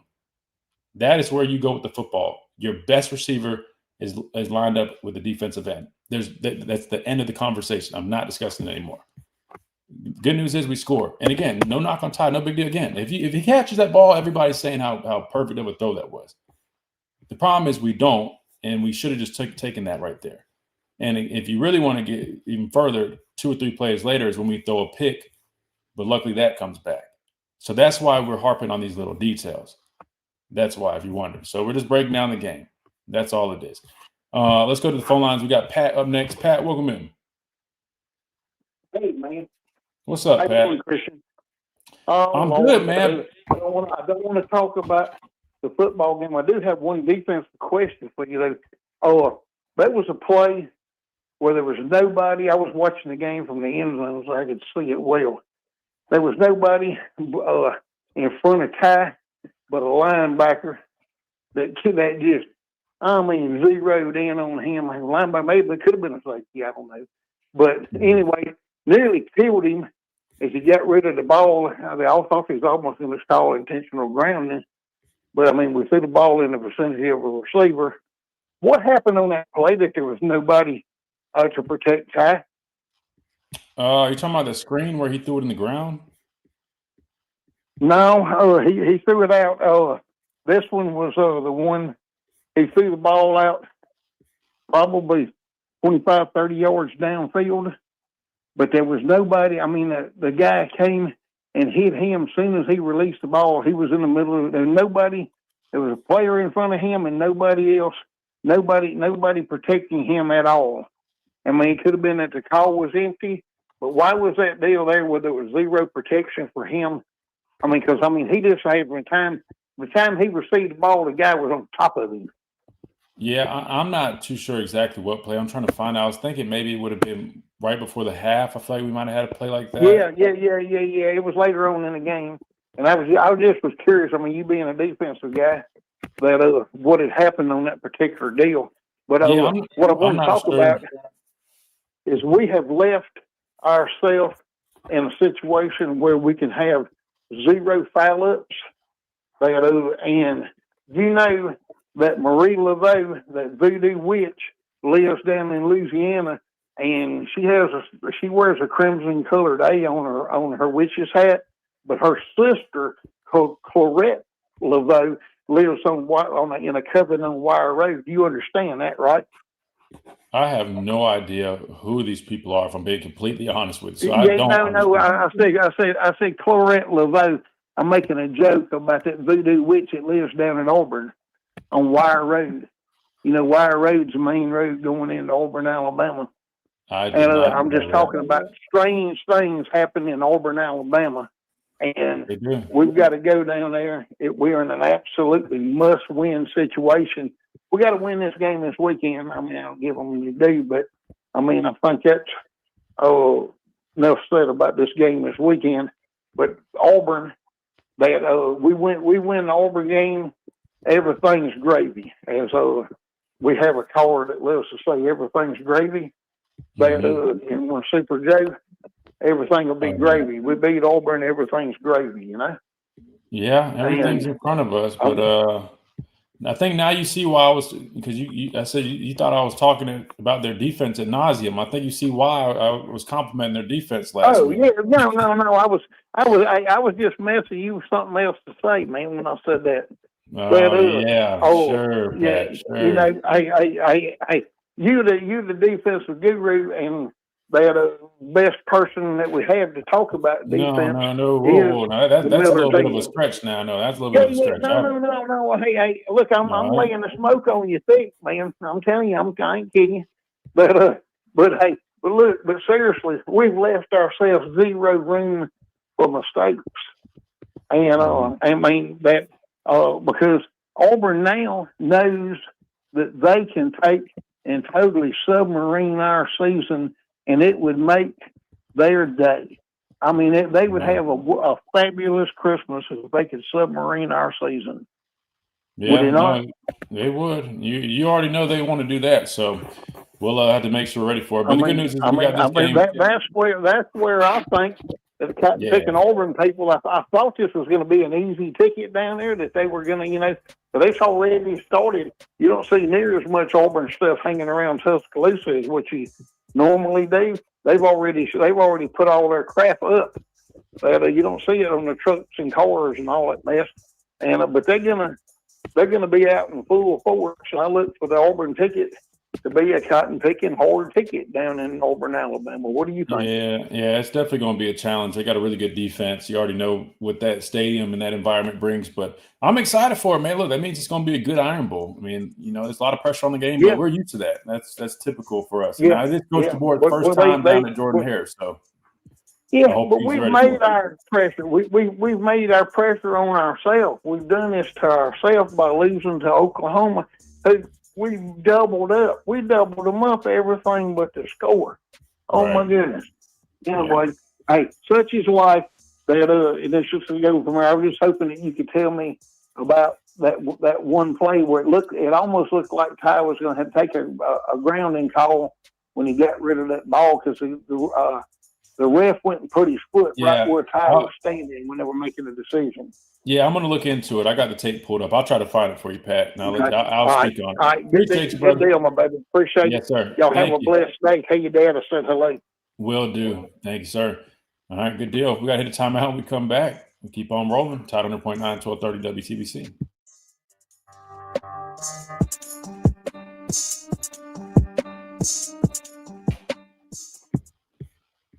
Superfly with the $9.99 super chat. Appreciate you, my brother. Thank you for your true analysis, Christian. That's what we tune in for. Bama has everything in front, and they can make a run. See y'all mañana. Roll Tide. Dude, thank you so much for the super chat and support. We appreciate you, brother. Take care, and always appreciate you hanging out with us, man. Definitely appreciate that. And, we enjoy it, man. Look, I was fired up for today. Obviously, it would have been better if it was a victory Monday, but I knew we were going to have a lot of people wanting to talk some football, and I just enjoyed doing that. So I appreciate you guys coming and hanging out with me, man. That's what it's about. It makes it fun. So thank you so much, man. Seriously, thank you. I really appreciate that. What would you do to block the blitzes that are surely coming in the future? Use a tight end in the backfield instead of running back. Here's the thing. You just got to execute better. It all starts with the communication, though, right? So like the guys up front, we have to label and identify guys, right? And it's not always easy, because if they just lined up how they were going to come and whatnot, it wouldn't make sense, right? They're going to try to disguise and make things tough. So you just got to do your best to get the right calls, and whatever they go with, whatever they want to slide, right? If they want to go turn protection, right? Whatever they decide to go with, they've got to be on the same page, and Ty's got to know too if he's going to have get the ball out hot. So that's where it starts. In terms of keeping tight ends in, you can. I mean, I would rather, this is how I would do it. I mean, we play a lot of 11 personnel. We normally have guys. You can't necessarily take them out of routes, but if there are times where you do see something coming and you can motion a guy in for some extra or even a chip, that helps. But at the end of the day, the backs just have to, like literally, if you go back and watch the blitzes, I mean, they normally didn't really bring more than 5 guys. And we it's got 5 guys up front and a back. We're at least doing 6-man protection. At least we should have plenty of guys to pick them up. The problem is, like, here, let me show you guys this real quick. Let me show you the pick 6. I'll show you what Oklahoma did, right? I mean, this, I'm not gonna lie, this is about actually, let me not do that. That's the TV copy. That pick 6 by Oklahoma. I was going to show you that play real quick, but I'll go back to it. Where was the pick 6 at? Should be coming up, right? Because we're moving the ball. We had that fumble. Should be right. Yeah. All right. So here's an example about like blitz pickup and stuff. I'll try to do this quick before we come back. So this is simulated pressure again, what we said earlier. You're showing blitz, showing pressure, but then guys are popping out, dropping, and it's looks like one thing. It's a totally different thing. So they do a nice job. They show 6 guys. So 1, 2, 3, 4, 5, 6. And they even have like this backer, he came in a little bit late, but he should be accounted for. Here's the problem, though. The way they pick things up, Oklahoma, who showed at least 3 guys to the field, they end up only having 1. It's a big, slow-ass nose guard, right? And these guys pop. This guy peels the back. This guy's cutting the three right here. So great disguise on their front because they got what they want. They got us to slide the protection to the field, and they're saying, "Oh, got you." Now we're dropping. We got what we wanted. We wanted to slide. Now we got three guys on there, two guys on the backside. Wilkin, the rule is you take the nearest defender, right? The guys closest to the ball because they can get there the fastest. However, he doesn't even try to. So to me, is either a miscommunication or he just completely just assumes that Brailsford is going to peel back for that, but he doesn't. You see what happens. This guy's in Ty's face already. This guy who showed that he was deep initially pre-snap ends up bracketing post-snap, anticipating the slant, completely jumps it, bumps him. It causes an air throw and 32 picks it. I mean, that's about as great as execution as you can get.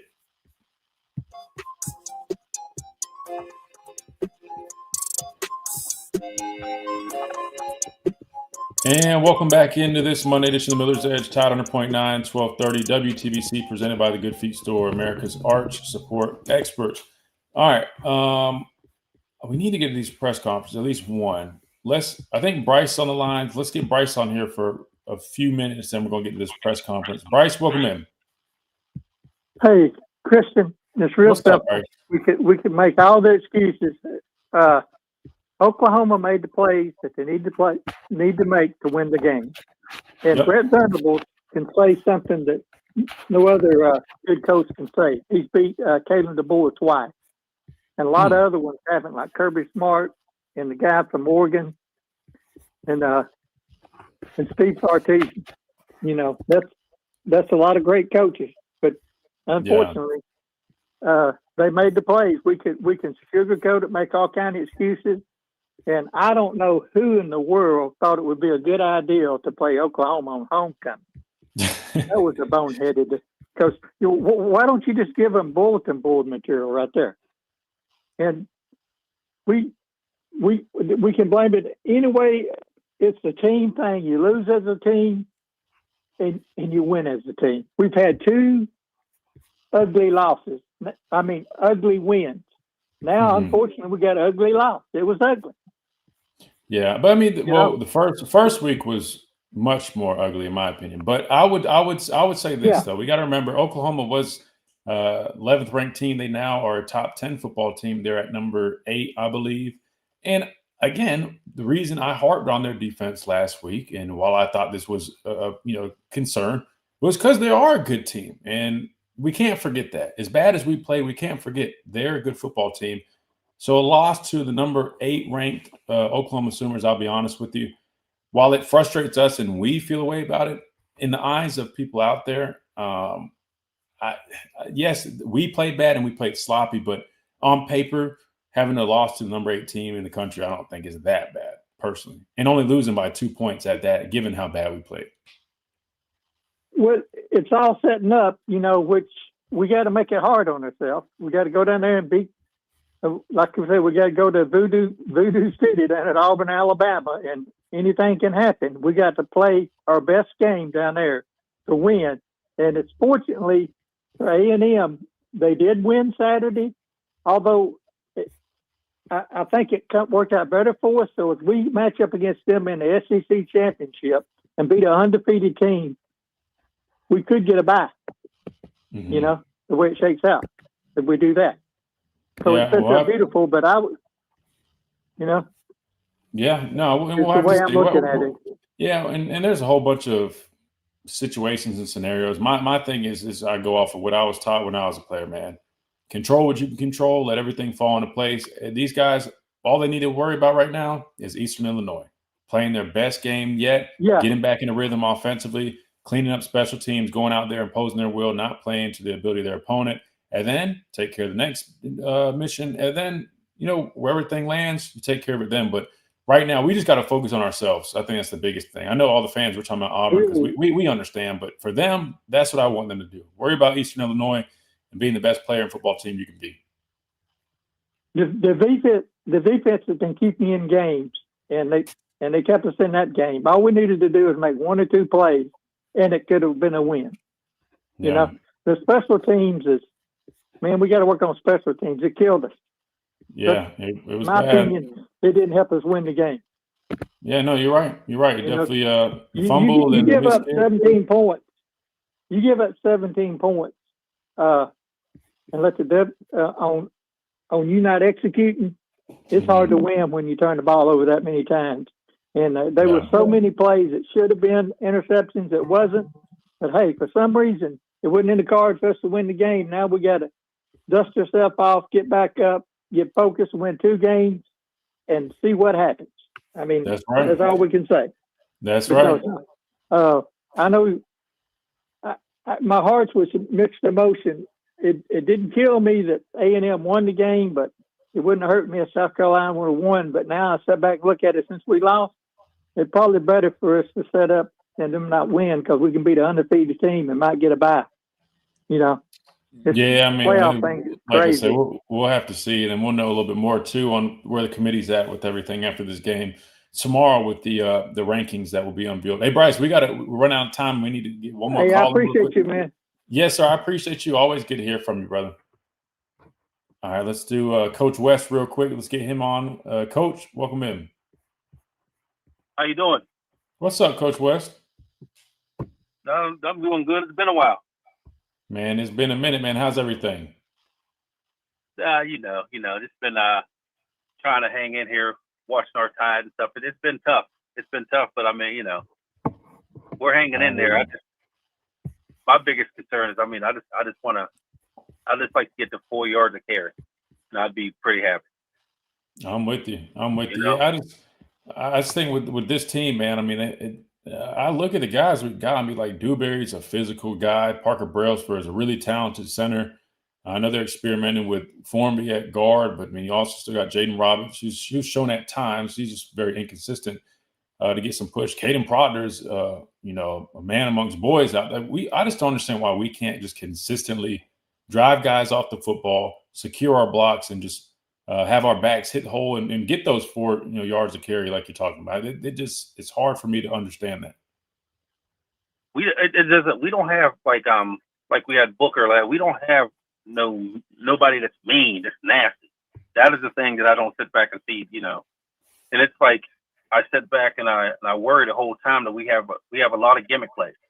I mean, and they work, and we get a few yards, but it's like, man, like how far can we go with it? And Stimson, I like the kid. I mean, he does well. It's like, but I mean, he can only take us so far. Like, he didn't have a great game, but I mean, man, when you're on your toes all the time, looking around, expecting to get hit, what can you do? And the kid still performs well, because me personally, I was thinking he wins that game, he might still right on into the Heisman. But I mean, I think he still got a shot at it.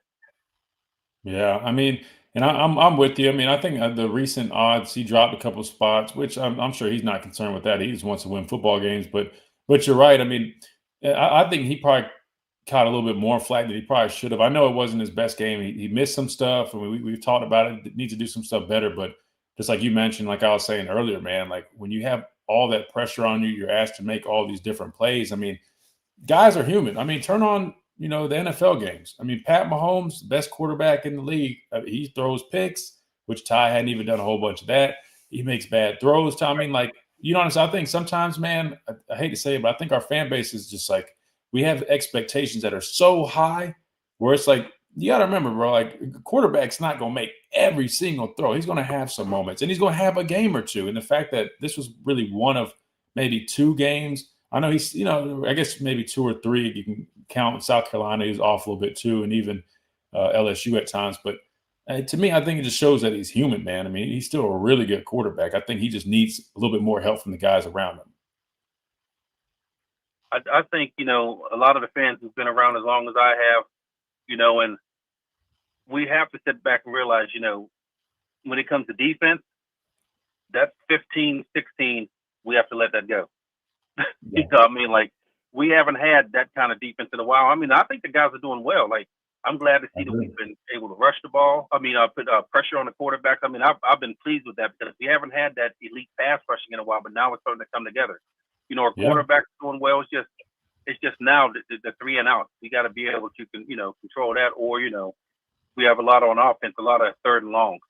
But it's just little things that we just got to tweak, and it's like, I mean, I guess we're hanging in there. You know, I mean, and that's all we can do. And the crazy part is I mean, you know, we got 2 losses. I mean, it's not like, you know, we're so used to just dominating running the table. Yeah, we don't know how.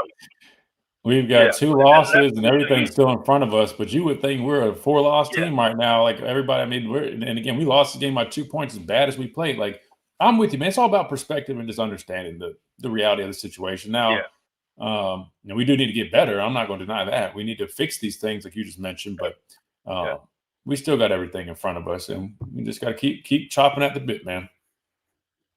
Yeah, and I was telling my brother, I was like, man, like I said, every year I worry about Auburn. I said, I don't care how bad they are. It's a rivalry that always, you just never know. Yeah. I mean, we've been in overtime with the guys the last few years. I mean, may have had a better team, but it's just what we deal with. You know, I mean, every time we play them, I said, this is a true rivalry, the best rivalry in all football, in all sports, baby. You know, 100%. Hey, well, we know one thing. It's going to be a damn good game now. I mean, because you know they're going to have extra motivation knowing that we need this game. So if you like good nail-biting games, I know it might stress you out, but sounds like it's going to be one of those types of Iron Bowls. So I like good football, man. I'm up for it. I like a challenge. I like a good challenge, and I think we'll be ready. We got a week to kind of tune up this game, and we should be good. Yeah, Eastern Illinois can be a setup game. We can't go in there, you know, slacking. No, 100%. You know, we go in, do what we have to, you know, do what we have to do there, move forward, you know, and I'm just kind of, I mean, I didn't think we'd be as good as we are. We do as well as we did, you know what I mean, considering. I was like, I thought it was gonna be even rougher than what it is, but I mean, we have a lot of good stuff, and maybe these next two weeks can be the time where it just starts to come together. And we come together at the right time, which would be perfect right on into the playoffs. And that's what I'm hoping. That's the hope I have. That's what we need. That would be ideal. Coach West, we appreciate you, man. Good to hear from you. I know it's been a minute, man. Yeah. All right, man. You be safe. Yes, sir. You too, brother. Take care. Good deal. All right, we got to hit a timeout. We come back. We're going to close things out on a press conference. We're going to probably do we'll do Kalen DeBoer, Ryan Grubb. I'll have to make a decision. We'll find out which one we go with when we come back. Right on the Miller's Edge, Title 1.9, 1230 WTBC.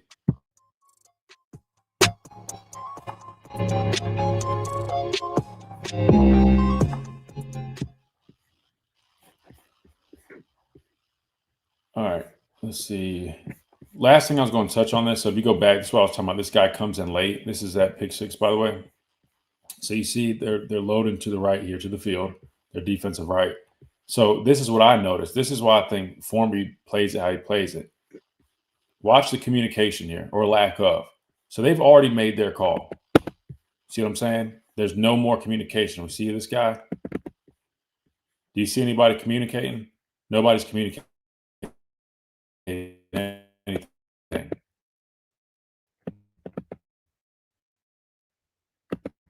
You see what I'm saying? All the way into the snap.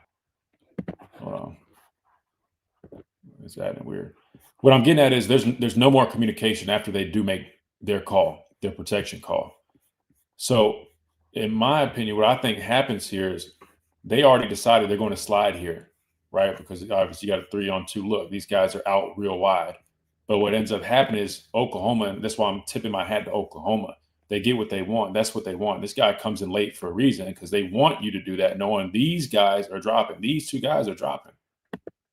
And boom, that's what you get. So boom, right there, checkbox for Oklahoma. And then on the back end, you can see what I was talking about too, the way they disguise this. This guy's showing deep, right? But knowing he's going to bracket post-snap and anticipating this slant. And the design here, I know people are like, oh, well, why wouldn't Ty look here? Watch Ty. He immediately is going to his hot, number one, because he knows he's expecting to throw it hot. And 2, the play design itself, I think, is already, everybody's talking about, why don't we run more slants? Well, this is a legit designated slant because the reason you have this guy, right? You bring Daniel Hill, Moshe, then he's flaring out here to the flat, to the field. You got all your receivers up here. You're trying to clear this space out, hoping you can hit this slant window, right?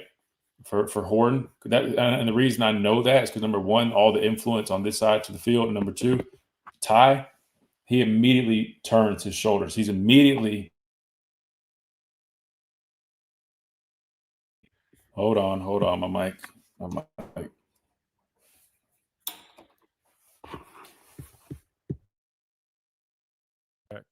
Is it back right? Check. Hold on. Check. Is that back? All right, now we're back. Sorry. Leave this cord, man. It's driving me nuts. Long story short, you see what I'm saying, though. Ty immediately opens up to the boundary. So that was the read there. But you see that safety, man. That he's bracketing one already. He anticipates what's coming. He ends up, boom, right there. And the reason I don't think they called DPI right here is because I think the ball was so uncatchable, at least deemed by the refs. They decided not to call it. So those are my thoughts. All right, should we go Ryan Grubb or Caleb DeBoer? Let's do. We talked so much about offense. Let's do Ryan Grubb. Let's close out. Miller's Edge on Tide 100.9.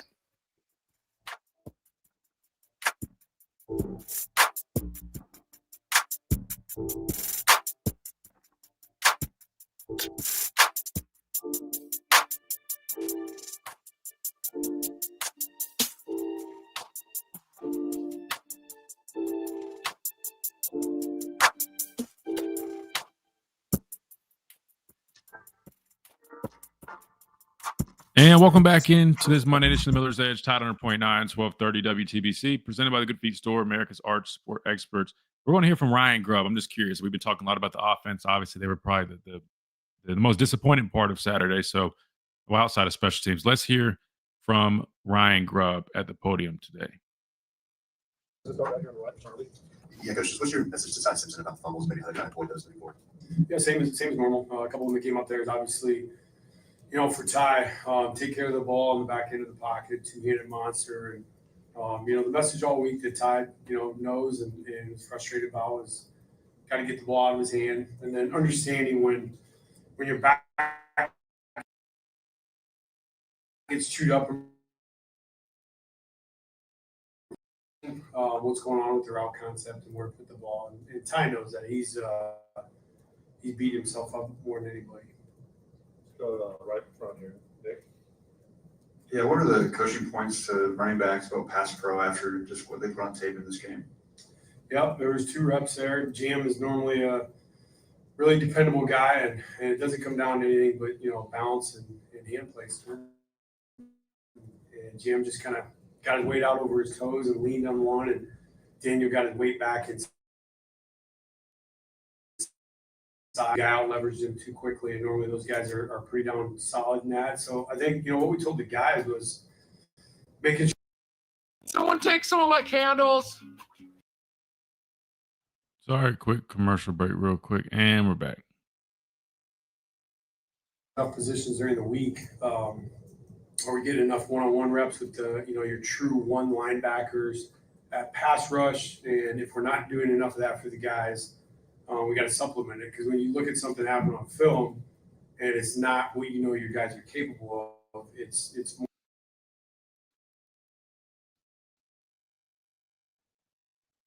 All right, looks like we're having some trouble with this. There we go. The message we try to give to our guys is like, what are we not giving you enough of in practice? Not get to the film and MF the guys for stuff they didn't do. So we want to fix the problem, and I know our defense, they'll want to do more one-on-ones if that's what we want. So we got to do a better job with that, I think. Jump to the left side, front row, Colin. Hey, Ryan, can you take me through kind of what your game plan or what your approach was on that final 7-minute drive there against Oklahoma? Kind of what was it, just moving down the field periodically, setting up a field goal, or kind of what was kind of the plan there? The plan was to score. 7 minutes, 2 timeouts, plenty of time. And even the end of the game, I know there was, maybe some people wondering about that, but there was still a minute 30 plus left. We just ran out of downs. 1 timeout left, and we, really had to go 50 some yards or so, somewhere in there, that we had to get down the field to score. And for us, we didn't feel like that was an issue at all. We do that all the time. So, we're just trying to make sure we stay on the field. That was the biggest part. And, ultimately that was the problem. We didn't convert. We ended up having a sack that put us way behind the sticks, which really made things complicated there at the end. And So just trying to keep the ball moving forward against a defense that was pretty good at putting you in negative yardage situations. So I just didn't want to go up the ball to go backwards at any point and then set up the shot plays, which I thought we had a good opportunity at a couple at the end, and it just obviously didn't connect. Stay on the left side. We'll go to Will next. Coach, what can you say about the job that Daniel Hill has done over the last few weeks in his performance in the game on Saturday as he's continued to carve out a larger role for himself? Yeah, he's growing. Everything you want for young players. I think Daniel's, all the guys are competing for, playing time. That's the most valuable thing to them, is getting on the field and show that they can help the team. And, for Daniel, he's certainly done that. He wasn't perfect. Just like any player, he's working to try to get better at things. But, I think he's shown the capability of being, the guy that can get those tough yards. Go to Emily Grace right in front, right. Coach, after having a chance to watch the film, what is the biggest takeaway, biggest point of emphasis going forward this week for you? Yeah, it's, I hate saying it or even bringing it up, but it's turnovers. And, for us, the disappointing part was we always think we prep our guys for that. We always think that we practice that. And to this point in the season, it's been certainly a strong point for us. We have had turnovers, but we've never had more than one in a game. And so when you have critical turnovers and points that come off of the turnovers, and you put your defense in tough positions like that, those are crushing blows in a tight football game. So certainly that's a point of emphasis is, decision-making with the ball. How do we take care of it when it is in our hands? So that's the whole thing. Because we felt like, you take care of the ball, we win the game. It was really that simple. They beat us in two categories, points and turnovers. And those are always the most important. So for our guys, they know that. They know the lesson that was learned there. And we're certainly putting more emphasis moving forward in practice. All right, so there's a little bit more to that interview, but we unfortunately don't have enough time to get there. So we will save that for tomorrow, where we're also listening to head coach Kalen DeBoer and continue talking a little bit about this game if there are some more questions, comments, or concerns. Plus, we'll start turning our attention and we'll anticipate the upcoming playoff rankings tomorrow as well. Appreciate everybody, Reed and Chase behind the glass, all our listeners, Tide 100.9, all our listeners here on YouTube, all the new folks coming from our X account. Make sure you guys check that out as well at the Miller's Edge and over on Facebook where we stream as well. This has been the Miller's Edge presented by the Good Feet Store, America's art sport experts. We look forward to doing it with you guys again tomorrow on a Talking Tuesday edition right here at Tide 100.9, 1230 WTBC.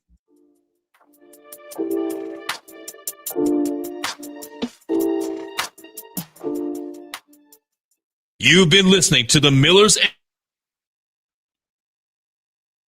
Appreciate you, Chase and Reed. All right.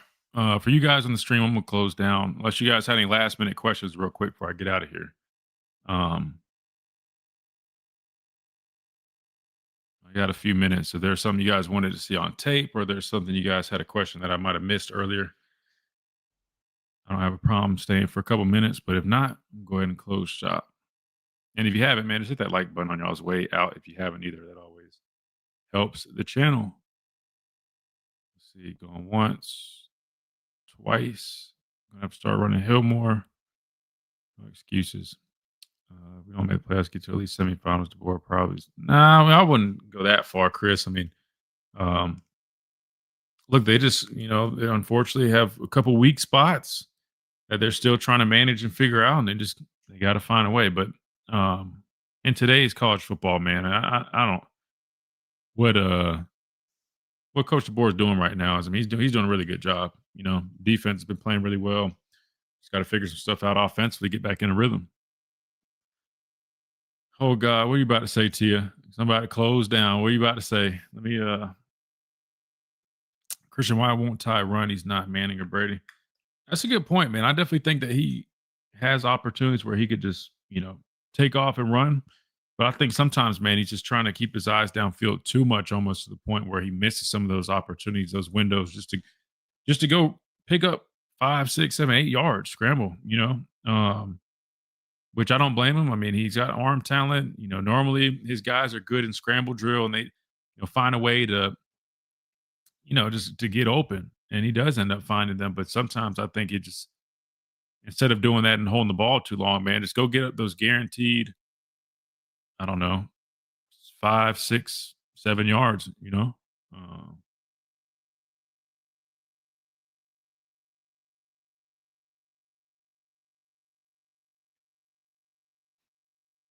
Oh, man. Yeah, people on X are just going back and forth about a million things. Putting Ryan in the slot is messing with him this year. Might be better for him career-wise in the long run.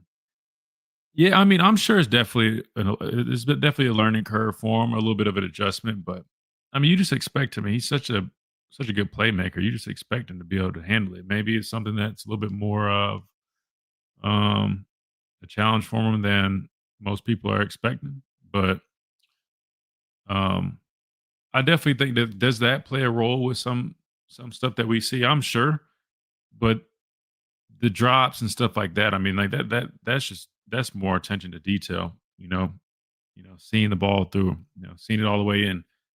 And I just think he overthinks stuff sometimes, honestly. But he'll be fine. I mean, got to remember he's still young, really good player. He just has to get his confidence back up. Games are on his back. We ultimately need Ty to make plays and win games. That means using his legs.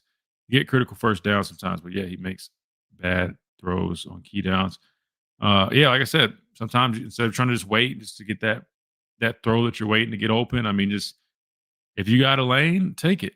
There's nothing wrong with that, man. Take the lane. Get the guaranteed yards. I agree. He told me the slot is a big learning adjustment for him right now, and he's out there trying to wear a lot of pressure on him. Yeah, no, I get it. I mean, this is a learning curve. It's different. That's why we had Slade kind of talk about some of those differences. But biggest thing is just when I understand the learning curve, but like I said, the drops to me though, that don't have anything to do with the learning curve. That's just something he's just got to make sure he's seeing the ball all the way through. You know what I mean? Having that attention, literally on the ball, right, all the way through. Anyone know what's going on with Danny Lewis? I'm not 100% sure. I know most will disagree with me, but I believe Ty should return in 2026. I don't think that's a bad point. I mean, I think, look, you're talking about a guy with very limited starting experience, right? That's the other thing we need to consider when we're talking about Ty. I'm not saying like it's not about making excuses by any means, but it's just, remembering all the facts.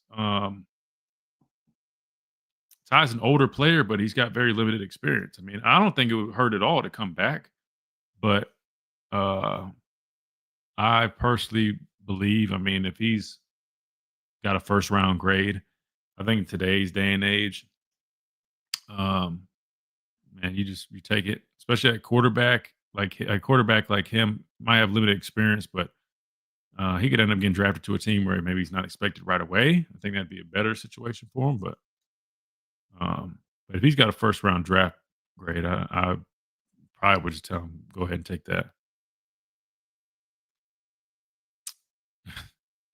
Oh God. Yeah, I ain't trying to get into that whole thing with all the stuff, but I'm gonna get out of here because I'm gonna get some food. But appreciate you guys, and y'all got any questions? Save them for tomorrow. We got talking Tuesday, so we got plenty of time. I'll be honest with you, I don't anticipate doing a deep dive into Eastern Illinois like we typically do. So with that said, we probably will talk a little bit about this game again tomorrow. I know some people might be ready to move on. That's fine, but more just from like a correctional standpoint. You know what I mean? Not like harping on everything, but and I don't know if this is news or they already had this, but Iron Bowl will be a night game, 6:30, of course. So there's that. Just a heads up. 6:30 kick for the Iron Bowl. That said, all right, I'm going to get out of here. We'll see you guys tomorrow. Appreciate you guys as always. And y'all have a great rest of y'all's day. Look forward to doing it again tomorrow.